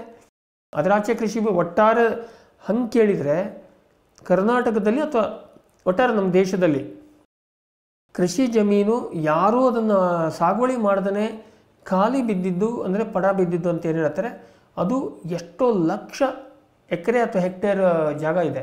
ಹಾಗಾಗಿ ಈಗೇನೋ ಇದನ್ನು ಕೊಟ್ಟಿದ್ದಕ್ಕೆ ರಿಯಲ್ ಎಸ್ಟೇಟ್ ಅವರು ಬಂದು ಒಂದಷ್ಟು ಜಮೀನನ್ನು ಖರೀದಿ ಮಾಡಿದ್ರಿಂದ ನಮ್ಮ ಕೃಷಿ ಉತ್ಪಾದನೆಗೆ ತೊಡಕಾಗ್ತದೆ ಹೇಳೋದ್ರಲ್ಲಿ ಹೆಚ್ಚಿನ ಮಹತ್ವ ಏನು ಕಾಣೋದಿಲ್ಲ. ಬಟ್ ಖಂಡಿತವಾಗಿ ಕಂಪ್ನಿಗಳು ಇದರಲ್ಲಿ ಒಂದಷ್ಟು ದಂಧೆ ಮಾಡ್ತವೆ. ಆಮೇಲೆ ಒಂದು ನೆನ್ಪಿಟ್ಕೊಳ್ಳಿ, ಏನೇ ಕಾಯ್ದೆ ಅದು ಎಷ್ಟೇ ಸೂಕ್ಷ್ಮವಾಗಿ ನೋಡಿ ಪ್ರಾಮಾಣಿಕ ಉದ್ದೇಶ ಇಟ್ಕೊಂಡು ಎಲ್ಲ ಲಾ ಪಾಯಿಂಟ್ಸನ್ನು ಮಾಡ್ತಾರೆ. ನಾವು ಹಿಂದಿನ ಕಾಯ್ದೆಗಳೆಲ್ಲ ನೋಡಿದ್ವಿ. ಆದರೂ ಕೂಡ ಅದು ಜಾರಿಗೆ ಬಂದ ಮೇಲೆ ಅದನ್ನು ದುರ್ಬಳಕೆ ಮಾಡೋರು ಎಲ್ಲ ಹಂತದಲ್ಲಿ ಎಲ್ಲ ಕಾಯ್ದೆ ವಿಷಯದಲ್ಲಿ ಇದ್ದೇ ಇರ್ತಾರೆ. ಅವ್ರು ಇನ್ನೂ ಚುರುಕಿರ್ತಾರೆ. ಅವರು ಅದರೊಳಗೆ ಏನೋ ಒಂದು ಲೂಪ್ ಹೋಲ್ಸು, ಒಂದು ಹುಡುಕನ್ನು ಹುಡುಕಿ ಅದನ್ನ ದುರ್ಬಳಕೆಯನ್ನು ಮಾಡ್ತಾರೆ. ಆವಾಗ ಸರ್ಕಾರ ಯಾವುದೋ ಒಂದು ಪಾಯಿಂಟಲ್ಲಿ ಮತ್ತೆ ಅದಕ್ಕೊಂದು ಅಮೆಂಡ್ಮೆಂಟ್ ತರುತ್ತೆ. ಒಂದು ನಿಮಗೆ ಬೆಸ್ಟ್ ಉದಾಹರಣೆ ಹೇಳ್ಬೇಕಂದ್ರೆ ಮೊನ್ನೆ ಈಗ 1 ವರ್ಷ ಹಿಂದೆ ಇದು ಬಂತು, ದಿವಾಳಿ ಕಾಯ್ದೆ, ಅಂದರೆ ಕಂಪ್ನಿಗಳ ಇನ್ಸಾಲ್ವೆನ್ಸಿ ಆ್ಯಕ್ಟ್. ಅದು ಬಂದಾಗ ಆಮೇಲೆ ಗೊತ್ತಾಯಿತು, ಈ ಯಾರು ಇನ್ಸಾಲ್ವೆನ್ಸಿಗೆ ಹಾಕ್ತಾರೆ ದುಡ್ಡನ್ನೆಲ್ಲ ಎತ್ತಿಟ್ಟು ಕಂಪ್ನಿಯನ್ನು ಮುಳುಗಿಸಿ, ಅವರೇ ಹಿಂದಾಗಡಿಯಿಂದ ಬಂದು ತಮ್ಮದೇ ಹೆಸರಿನಲ್ಲಿ ಅವ್ರ ಬಿಡ್ನಲ್ಲಿ ಪಾರ್ಟಿಸಿಪೇಟ್ ಮಾಡ್ತಾಯಿದ್ರು. ಅದನ್ನು ತಕ್ಷಣ ಬಹುಶಃ 3 ತಿಂಗಳ 6 ತಿಂಗಳಲ್ಲಿ ಆ ಕಾಯ್ದೆಗೆ ತಿದ್ದುಪಡಿ ತಂದು ಯಾರು ಇನ್ಸಾಲ್ವೆಂಟ್ ಮಾಡಿದಾರೋ, ಕಂಪ್ನಿಯನ್ನು ದಿವಾಳಿ ಮಾಡಿದಾರೋ, ಅವರು ಮತ್ತೆ ತಿರ್ಗಾ ಹಿಂಬಾಗಿಲಿಂದ ಖರೀದಿ ಮಾಡೋಕ್ಕೆ ಅವಕಾಶ ಆಗಬಾರ್ದು ಅಮೆಂಡ್ಮೆಂಟ್ ತಂದರು. ಹಾಗೆಯೇ ಈ ಎಲ್ಲ ಕಾಯ್ದೆಗಳದು ಈ ಭೂ ಸುಧಾರಣಾ ಕಾಯ್ದೆ ಅಂತೂ ಆಗಾಗ ಬೇರೆ ಬೇರೆ ಸರ್ಕಾರ ಬಂದಾಗ ಭಾಳ ಸರಿ ಅಮೆಂಡ್ಮೆಂಟ್ ಆಗಿದೆ. ಹಾಗಾಗಿ ಈ ಕಂಪ್ನಿಗಳೇನಾದರೂ ಅದರ ದುರ್ಬಳಕೆಯನ್ನು ಮಾಡೋಂಥ ಪರಿಸ್ಥಿತಿ ಬಂದರೆ ಆಮೇಲೆ ಆ ಸಂದರ್ಭದಲ್ಲಿ ಅಮೆಂಡ್ಮೆಂಟ್ ಮಾಡ್ತಾರೆ. ಹಾಗೆ ಭಾಳ ಚಿಂತೆ ಮಾಡೋದು ಬೇಡ. ಪರಿವರ್ತನೆ ಜಗದ ನಿಯಮ, ಶ್ರೀಕೃಷ್ಣ ಪರಮಾತ್ಮನೇ ಹೇಳಿದ್ದಾನೆ. ಹಾಗಾಗಿ ಈ ಥರ ಬದಲಾವಣೆಗಳಾಗ್ತಾ ಇರುತ್ತೆ. ಆಮೇಲೆ ಇನ್ನೊಂದು ನೆನ್ಪಿಟ್ಕೊಳ್ಳಿ, ಎಲ್ಲ ಮೀರಿ ಒಂದು ಹಂತ ದಾಟಿದರೆ, ಹಿಂದೆ ಇಂದಿರಾ ಗಾಂಧಿಯವರು ಪ್ರೈಮ್ ಮಿನಿಸ್ಟರ್ ಇದ್ದಾಗ ಎಲ್ಲ ಖಾಸಗಿ ಬ್ಯಾಂಕ್ಗಳನ್ನು ಇದು ಮಾಡಲಿಲ್ವ, ಏನು ನ್ಯಾಷನಲೈಸ್ ಮಾಡಿ ಒಂದು ಕಾಯ್ದೆ ಮಾಡಿ ಒಂದು ಏಟಿಗೆ ಎಲ್ಲದನ್ನೂ ನ್ಯಾಷನಲೈಸ್ ಮಾಡಿ ಸರ್ಕಾರೀಕರಣ ಮಾಡಲಿಲ್ವ, ರಾಷ್ಟ್ರೀಕರಣ ಮಾಡಿಲ್ವ. ಹಾಗೆಯೇ ಇದರಲ್ಲಿ ನಾವು ಅಷ್ಟೊಂದು ಹೆದರ್ಕೊಳ್ಳೋದೇನಿಲ್ಲ, ಏನಾಗುತ್ತೆ ನೋಡೋಣ. ಆಮೇಲೆ ಇನ್ನೊಂದು ಅದೇ ಹೇಳಿದರು, ಕೃಷಿ ನೀರಾವರಿ ಇರುವಂಥ ಒಳ್ಳೆಯ ಜಮೀನನ್ನು ಕೃಷಿಯೇತರ ಉದ್ದೇಶಕ್ಕೆ ಬಳಕೆ ಮಾಡೋಕ್ಕೆ ಕೊಡೋದಿಲ್ಲ ಅಂತ ಹೇಳ್ತಾರೆ. ಅದರಲ್ಲಿ ಎಷ್ಟರ ಮಟ್ಟಿಗೆ ಕಂಡೀಷನ್ ಹಾಕ್ತಾರೆ, ಅಥವಾ ಅಷ್ಟು ಇಂಟೀರಿಯರು, ಈಗ ನಗರದ ಅಕ್ಕಪಕ್ಕ ನೀರಾವರಿ ಭೂಮಿ ಇದ್ದರೆ ರಿಯಲ್ ಎಸ್ಟೇಟ್ ಅವ್ರು ತೊಗೋಬೋದು, ಇನ್ನೊಂದು ಇಂಡಸ್ಟ್ರಿಗಳು ತೊಗೋಬೋದು. ಒಳಭಾಗದಲ್ಲಿ ಇದ್ದಿದ್ದಕ್ಕೆ ಯಾವ ಇಂಡಸ್ಟ್ರಿನೂ ಬರೋದಿಲ್ಲ. ಇದೇನಾಗುತ್ತೆ ಈ ತಿದ್ದುಪಡಿ ಕಾಯ್ದೆ ನನಗನ್ನಿಸುವಂತೆ ಏನಕ್ಕೆ ಅಂದರೆ, ಈಗ ಹೊರದೇಶದಿಂದೆಲ್ಲ ಇಂಡಸ್ಟ್ರಿಗಳು ಏನು ಬರ್ತಾ ಇದ್ದಾವೆ ಅವಕ್ಕೆಲ್ಲ ಮುಖ್ಯ ಸಮಸ್ಯೆ ಇರೋದೇ ಜಮೀನು ತೊಗೊಳೋದಿತ್ತು. ಅದೇ ರಾಮಾಯಣದಲ್ಲಿ ಎಷ್ಟೋ ಕೈಗಾರಿಕೆಗಳು ಬಂದು ಸ್ಥಾಪನೆ ಮಾಡೋಕ್ಕೆ ಪ್ರಯತ್ನ ಮಾಡಿ ವಾಪಸ್ಸು ಹೊರಟೋಗಿರೋದು, ಯೋಜನೆ ಕೈ ಬಿಟ್ಟಿದ್ದಿದೆ. ಆಮೇಲೆ ಇನ್ನೊಂದು ಜನ ಹೇಳೋದಂತ ಇದೇನಿದೆ ಅಂದರೆ, ಈ ಥರ ಮಾರಕ್ಕೆ ಒಪ್ಪಂದ ಅವಕಾಶ ಕೊಟ್ಬಿಟ್ರೆ ಎಲ್ಲ ಈ ಬಡಬಗ್ಗರು ಚಿಕ್ಕ ಜಮೀನ್ದಾರರು ತಮ್ಮ ಜಮೀನನ್ನು ಮಾರಿ ಮತ್ತೆ ಅವರು ಮೊದಲು ಒಂದು ಕಾಲದಲ್ಲಿ ಹೆಂಗೆ ಜಮೀನು ರೈತರಾಗಿದ್ದರು ಆ ಥರ ಆಗಿಬಿಡ್ತಾರೆ. ಅದು ಆಗಬಹುದು. ಏನಕ್ಕೆ ಕೇಳಿದರೆ, ಒಂದು ತಗೊಳ್ಳೋನಿದ್ದಾನೆ ಅಂತಾದರೆ ಕೊಡ್ಬೋದು, ಆದರೆ ಹಾಗೆ ಎಲ್ಲರೂ ಕೊಡೋದಿಲ್ಲ. ಈಗ ನೋಡಿ, ನಂದು ಒಂದು ಮನೆ ಇದೆ, ನನಗೇನೋ ದುಡ್ಡಿನ ಕಷ್ಟ ಇದೆ, ಅಥವಾ ನನಗೆ ಆ ಮನೆಯನ್ನು ಉಳಿಸ್ಕೊಳ್ಳೋಕ್ಕೆ ಇಂಟ್ರೆಸ್ಟ್ ಇಲ್ಲ, ಅಥವಾ ನಂದು ಇನ್ನೊಂದು ಜಮೀನಿದೆ, ನೋಡ್ಕೊಳ್ಳೋರು ಯಾರಿಲ್ಲ, ನಾನು ಮಾರ್ತೀನಪ್ಪ. ಅದು ನನ್ನ ಇಷ್ಟ. ಈಗ ನನ್ನ ತಾತನಿಂದ ಬಂದಿದ್ದು ಅಥವಾ ನಾನೇ ಖರೀದಿ ಮಾಡಿದ್ದೇ ಇರ್ಬೋದು. ಅದ್ರ ಮೇಲೆ ನೀವು ಇನ್ಯಾರೋ ಮೂರನೇ ಮನುಷ್ಯ ಇಲ್ಲ ನೀನು ಭೂ ರಹಿತ ಆಗ್ಬಿಡ್ತೀಯ, ನಿನಗೆ ಮನೆ ರಹಿತ ಆಗ್ಬಿಡ್ತೀಯ, ನೀನು ಆಮೇಲೆ ಬಾಡಿಗೆ ಮನೇಲಿ ಇರಬೇಕು, ನಿನ್ನ ಮನೆಯನ್ನು ಮಾರಬಾರ್ದು, ನಿನ್ನ ಮನೆ ಮಾರಕ್ಕೆ ಕೊಡೋದಿಲ್ಲ ಹೇಳಿ ನೀವು ಹೆಂಗ್ರಿ ಹೇಳ್ತೀರಾ? ನನ್ನ ಇಷ್ಟ, ನನ್ನ ಜಮೀನು, ನನ್ನ ಮನೆ, ನನಗೆ ಬೇಕಾದರೆ ಮಾರ್ತೀನಿ, ಬೇಡದಂದ್ರೆ ಇಟ್ಕೋತೀನಿ. ಇದರಲ್ಲಿ ಈಗ ನೋಡಿ ಇಷ್ಟೆಲ್ಲ ಇದರಲ್ಲೂ ಈ ಕೆಲವೊಂದಷ್ಟು ಒತ್ತಡಗಳಿಂದಾಗಿ ಈ ಪರಿಶಿಷ್ಟ ಜಾತಿ ಮತ್ತು ಪರಿಶಿಷ್ಟ ಪಂಗಡಗಳ ಜಮೀನನ್ನು ಮಾರೋದನ್ನಕ್ಕೆ ಇದಕ್ಕೆ ಅವಕಾಶ ಕೊಟ್ಟಿಲ್ಲ. ಅದು ಎಷ್ಟರ ಮಟ್ಟಿಗೆ ಸಾಮಾಜಿಕವಾಗಿ ಅನುಕೂಲನೋ ಆ ಸಮಾಜಕ್ಕೆ ಅಥವಾ ಅನಾನುಕೂಲನೋ ಅದು ಆ ಕ್ಷೇತ್ರದ ಪರಿಣಿತರು ಹೇಳಬೇಕು. ಒಟ್ಟಲ್ಲಿ ಅವರಿಗೆ ಅದನ್ನ ಹಾಗಾಗಿ ಚಿಕ್ಕ ರೈತರು ಮಾರ್ತಾರೆ, ಈಗಲೂ ಮಾರ್ತಾ ಇದ್ದಾರೆ ಒಂದು ಮಟ್ಟಕ್ಕೆ. ಹಾಗಾಗಿ ಅದರಿಂದ ಏನಂತ ಅನಾಹುತ ಆಗುತ್ತೆ ಅಂತ ನಾನೇನು ಅಂದ್ಕೊಳ್ಳೋದಿಲ್ಲ. ಈಗ ಇದು ಖಂಡಿತವಾಗಿ ಒಂದಷ್ಟು ಬಹುರಾಷ್ಟ್ರೀಯ ಕಂಪನಿಗಳು ಅವರಿವರು ಜಮೀನು ಖರೀದಿ ಮಾಡಿ ಕೃಷಿ ಜಮೀನನ್ನು ಬಳಕೆ ಮಾಡಿಕೊಳ್ಳೋದಕ್ಕೆ ಅವಕಾಶ ಮಾಡಿಕೊಟ್ಟಿದ್ದಾರೆ. ಮತ್ತು ಇನ್ನೊಂದು ನೆನ್ಪಿಟ್ಕೊಳ್ಳಿ, ಕೈಗಾರಿಕೆಗಳು ಒಂದಾಕ್ಷಣ ಎಲ್ಲದನ್ನು ನೀವು ಸಿಮೆಂಟ್ ಫ್ಯಾಕ್ಟ್ರಿನೋ ಅಥವಾ ಇನ್ನೊಂದು ಕಬ್ಬಿಣದ ಫ್ಯಾಕ್ಟ್ರಿನೋ ಇನ್ನೇನೋ ಮೊಬೈಲ್ ಮಾಡೋದಂತಲೇ ಅನ್ಕೋಬೇಕಂತಿಲ್ಲ. ಸಾಕಷ್ಟು ಕೃಷಿಗೆ ಸಂಬಂಧಪಟ್ಟಂಥ ಸಂಸ್ಕರಣಾ ಕೇಂದ್ರಗಳಿರ್ಬೋದು. ಆಮೇಲೆ ಇನ್ನು ನೋಡಿ, ಈಗ ಏನು ಕಾಂಟ್ರಾಕ್ಟ್ ಫಾರ್ಮಿಂಗ್ ಆ್ಯಕ್ಟ್ ತಂದರು, ಆಮೇಲೆ ಫ್ರೀ ಟ್ರೇಡ್ ಒಂದು ಆ್ಯಕ್ಟ್ ಏನು ತಂದರು ಇ ಕಾಮರ್ಸ್ ಎಲ್ಲ ಮಾಡೋದಕ್ಕೆ. ಅವರೆಲ್ಲ ಕಂಪ್ನಿಗಳು ಈಗ ಬಂದು ಅಲ್ಲಲ್ಲಿ ಜಮೀನು ತೊಗೊಂಡು ಅಲ್ಲಿ ಮಧ್ಯದಲ್ಲಿ ಈಗ ಗುಲ್ಬರ್ಗಕ್ಕೆ ಬಂದು ಅಲ್ಲೆಲ್ಲೋ ಒಂದು ಕಡೆ ಜಾಗ ತೊಗೊಂಡು ಅಲ್ಲಿ ತೊಗರಿಬೇಳೆ ಮಾಡೋದು ಫ್ಯಾಕ್ಟ್ರಿ ಹಾಕ್ತಾರೆ, ಅದನ್ನ ಪ್ಯಾಕಿಂಗ್ ಫ್ಯಾಕ್ಟ್ರಿ ಹಾಕ್ತಾರೆ. ಇನ್ಯಾವುದು ಕೋಲಾರದಲ್ಲಿ ಬಂದು ಯಾರೋ ಟೊಮೆಟೊ ಕೆಚಪ್ ಮಾಡುವಂಥದ್ದು ಪ್ರೊಸೆಸಿಂಗ್ ಪ್ಲ್ಯಾಂಟನ್ನು ಅದು ಎಲ್ಲಿ ಬೆಳೆ ಹೆಚ್ಚಿದೆಯೋ ಅಲ್ಲಿ ಮಾಡ್ತಾರೆ. ಸೊ ಅದು ಕೂಡ ಇಂಡಸ್ಟ್ರಿನೇ. ಆ ಥರ ಕೃಷಿ ಕೈಗಾರಿಕೆಗಳು ಅಥವಾ ಕೃಷಿ ಸಂಸ್ಕರಣಾ ಕೇಂದ್ರಗಳು ಕೈಗಾರಿಕೆಗಳು ಬಂದಾಗ ಅದರಿಂದ ಕೃಷಿ ಒಳ್ಳೆಯದಾಗುತ್ತೆ. ಹಾಗಾಗಿ ಎಲ್ಲ ಕೈಗಾರಿಕೆಗಳು ಬಂದು ಕೃಷಿ ಜಮೀನನ್ನು ತಿಂದಾಕ್ಬಿಡ್ತವೆ ಹೇಳೋದ್ರಲ್ಲಿ ಏನು ಲಾಜಿಕ್ ಇಲ್ಲ. ಮತ್ತು ಈಗ ನಾವು ಈಗಾಗಲೇ ಹೇಳ್ದಂಗೆ ಪರಿವರ್ತನೆ ಜಗದ ನಿಯಮ, ಶ್ರೀಕೃಷ್ಣ ಪರಮಾತ್ಮನೇ ಹೇಳಿದ್ದಾನೆ. ಆಗ ನೀವು ಅದನ್ನು ಒತ್ತಾಯಪೂರ್ವಕವಾಗಿ ಹಿಡಿದಿಟ್ಟರೆ ಭಾಳ ದಿನ ನಿಲ್ಲೋದಿಲ್ಲ. ಸೊ ಹಾಗಾಗಿ ನನ್ನ ಅಭಿಪ್ರಾಯ ಏನು ಹೇಳುತ್ತೆ ಅಂದರೆ, ಈ ಕರ್ನಾಟಕ ಭೂ ಸುಧಾರಣಾ ತಿದ್ದುಪಡಿ ಮಸೂದೆ ಏನಿದೆ, ಇದು ರಾಜಕೀಯದವರು ಏನಾರು ಹೇಳಿ, ಇನ್ನು ಕೃಷಿ ಹೋರಾಟಗಾರರು ಈಗ ನಾವು ಏನಿದ್ದಾರೆ ಕೃಷಿಕರ ಪರವಾಗಿ ಏನು ಹೋರಾಟ ಮಾಡ್ತಾ ಇದ್ದಾರೆ ಅವರೆಲ್ಲ ಇದನ್ನು ಸರ್ಕಾರ ತಪ್ಪು ಮಾಡಿದೆ, ಅವರು ಆ ಕಾಯ್ದೆಯನ್ನು ವಾಪಸ್ ತೊಗೊಂಡಿಲ್ಲ ಅಂದರೆ ನಾವು ಮನೆಗೆ ಹೋರಾಟ ಮಾಡ್ತೀವಿ ಅಂತ ಹೇಳ್ತಾ ಇದ್ದಾರೆ. ನನಗನ್ಸುವಂತೆ ಈ ಕಾಯ್ದೆಯನ್ನು ಓದಿದ ಮೇಲೆ ನಿಜವಾದ ಕೃಷಿಕರು ಈ ಪಾಯಿಂಟ್ಗಳನ್ನು ಅರ್ಥ ಮಾಡ್ಕೊಂಡ್ರೆ ಯಾರೂ ಹೋರಾಟಕ್ಕೆ ಬರೋದಿಲ್ಲ. ಅವರಿಗೆ ಸ್ವಾತಂತ್ರ್ಯ ಕೊಟ್ಟಿದೆ. ಜಮೀನು ಇಡೋದಾರೆ ಇಟ್ಕೊಳ್ಳಿ, ಕೊಡೋದಾರೆ ಕೊಟ್ಕೊಳ್ಳಿ, ಹಿಂಗಾದರೂ ಮಾಡಿ ಹಂಗಾದರೂ ಮಾಡಿ ಹೇಳುವಂಥ ಸ್ವಾತಂತ್ರ್ಯವನ್ನು ಕೊಟ್ಟಿದೆ. ಒತ್ತಾಯಪೂರ್ವಕವಾಗಿ ಯಾರದ್ದು ಕಿತ್ಕೋತಾ ಇಲ್ಲ. ಈಗ ಸರ್ಕಾರಕ್ಕೆ ಯೋಜನೆಗಳಿಗೆ ಬೇಕೆಂದರೆ ಒತ್ತಾಯಪೂರ್ವಕವಾಗಿ ಕಿತ್ಕೋತಿದ್ರು, ಅದು ಮುಂದೂ ಇರುತ್ತೆ, ಅಂದರೆ ವಶಪಡಿಸ್ಕೊಳ್ಳೋದು. ಹಾಗಾಗಿ ಇಲ್ಲಿ ರೈತರಿಗೆ ಇಲ್ಲೂ ಕೂಡ ಒಂದು ಸ್ವಾತಂತ್ರ್ಯವನ್ನು ಕೊಟ್ಟಿದ್ದಾರೆ. ಹಾಗಾಗಿ ನಿಜವಾದ ಕೃಷಿಕರು ಈ ಕಾಯ್ದೆಯನ್ನು ಸರಿಯಾಗಿ ಅರ್ಥ ಮಾಡ್ಕೊಂಡ್ರೆ ಖಂಡಿತವಾಗಿ ಏನು ಹೋರಾಟಕ್ಕೆ ಬರಲಿಕ್ಕಿಲ್ಲ ಅಂತ ಹೇಳೋದು ನನ್ನ ಕಲ್ಪನೆ.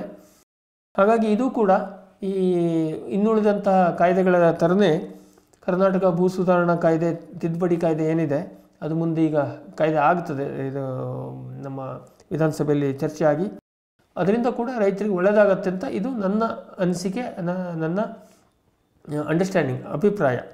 ವೀಕ್ಷಕರೇ, ಇಷ್ಟೊತ್ತು ಕರ್ನಾಟಕ ಭೂ ಸುಧಾರಣಾ ತಿದ್ದುಪಡಿ ಮಸೂದೆ ಮುಂದೆ ಕಾಯ್ದೆ ಆಗುವಂಥದ್ದಕ್ಕೆ ನಾವು ಏನೇನು ವಿಷಯ ಇದೆ ಅಂತೇಳಿ ನಾವು ವಿವರವಾಗಿ ಚರ್ಚೆ ಮಾಡಿದ್ವಿ. ಈಗ ನಾವು ಶ್ರಮಜೀವಿಯಿಂದ ನಾನು ಈಗಾಗಲೇ ಹೇಳಿದಂತೆ ನಾವೊಂದು ಕೃಷಿ ಟಿವಿಯನ್ನು ಮಾಡೋಕ್ಕೆ ಹೊರಟಿದ್ದೀವಿ. ಈಗ ವೈರಸ್ನಿಂದಾಗಿ ಸ್ವಲ್ಪ ತಡ ಆಗ್ತಾಯಿದೆ. ಸೊ ದಿನಕ್ಕೆ 2 ಗಂಟೆ ಕೃಷಿ ಕಾರ್ಯಕ್ರಮವನ್ನು ನಾವು ಕೊಡೋದು ನಮ್ಮ ಗುರಿ ಇದೆ. ಅದರಲ್ಲಿ ಆ ಒಂದು ರೈತರಿಗೋಸ್ಕರ ಇರುವಂತಹ ಏಕೈಕ ವೇದಿಕೆ, ಬಹುಶಃ ಜಗತ್ತಿನಲ್ಲಿ ಇದುವರೆಗೆ ಯಾರೂ ಕೃಷಿಗೆ ಸಂಬಂಧಪಟ್ಟಂಥ ಟಿವಿಯನ್ನು ಮಾಡಿಲ್ಲ. ನಾವು ಮಾಡೋಕ್ಕೆ ಹೊರಟಿದ್ದೀವಿ. ತಮ್ಮೆಲ್ಲರ ಆಶೀರ್ವಾದ ಮತ್ತು ಪ್ರೋತ್ಸಾಹ ಸಿಗತ್ತೆ ಅಂತ ನಾವು ಅನ್ಕೋತೀವಿ. ಅದು ಬಂದಾಗ ಇದು ಕೃಷಿಗೆ ಮೀಸಲಾಗಿ ಇತರ ಏನೇ ವಿಷಯ ಬಂದರೂ ನೇರ ನಾವು ಪ್ರಾಮಾಣಿಕವಾಗಿ ಚರ್ಚೆ ಮಾಡುವಂತಹ, ಇಲ್ಲಿ ಅರ್ಥ ಮಾಡಿಕೊಂಡು ನಮಗೆ ಯಾವ್ದು ಬೇಕು, ಯಾವ್ದು ಸರಿ, ಯಾವ್ದು ತಪ್ಪು ಅದನ್ನು ಮಾಡಿಕೊಳ್ಳುವಂಥ ಪ್ರಾಮಾಣಿಕ, ಯಾವುದೇ ಬಯಾಸ್ ಇಲ್ಲದೇ, ಯಾವುದೇ ಪಕ್ಷಪಾತ ಇಲ್ಲದಂತೆ ಚರ್ಚೆ ಮಾಡುವಂಥ ವೇದಿಕೆಯನ್ನು ನಾವು ಶ್ರಮಜೀವಿಯನ್ನು ಮಾಡೋಕ್ಕೆ ನಾವು ನಮ್ಮ ಗುರಿ ಇಟ್ಕೊಂಡಿದ್ದೀವಿ. ಹಾಗಾಗಿ ಅದಕ್ಕೂ ಕೂಡ ತಮ್ಮ ಸಹಕಾರ ಸಿಗತ್ತೆ ಅಂತ ನಾನು ಅನ್ಕೋತೀನಿ. ಇಷ್ಟೊತ್ತು ತಮ್ಮ ಸಮಯವನ್ನು ಕೊಟ್ಟು ಈ ಬಗ್ಗೆ ಮಾಹಿತಿಯನ್ನು ಪಡ್ಕೊಡೋಂಥ ತಮಗೆಲ್ಲರಿಗೂ ಧನ್ಯವಾದಗಳು. ನಮಸ್ಕಾರ.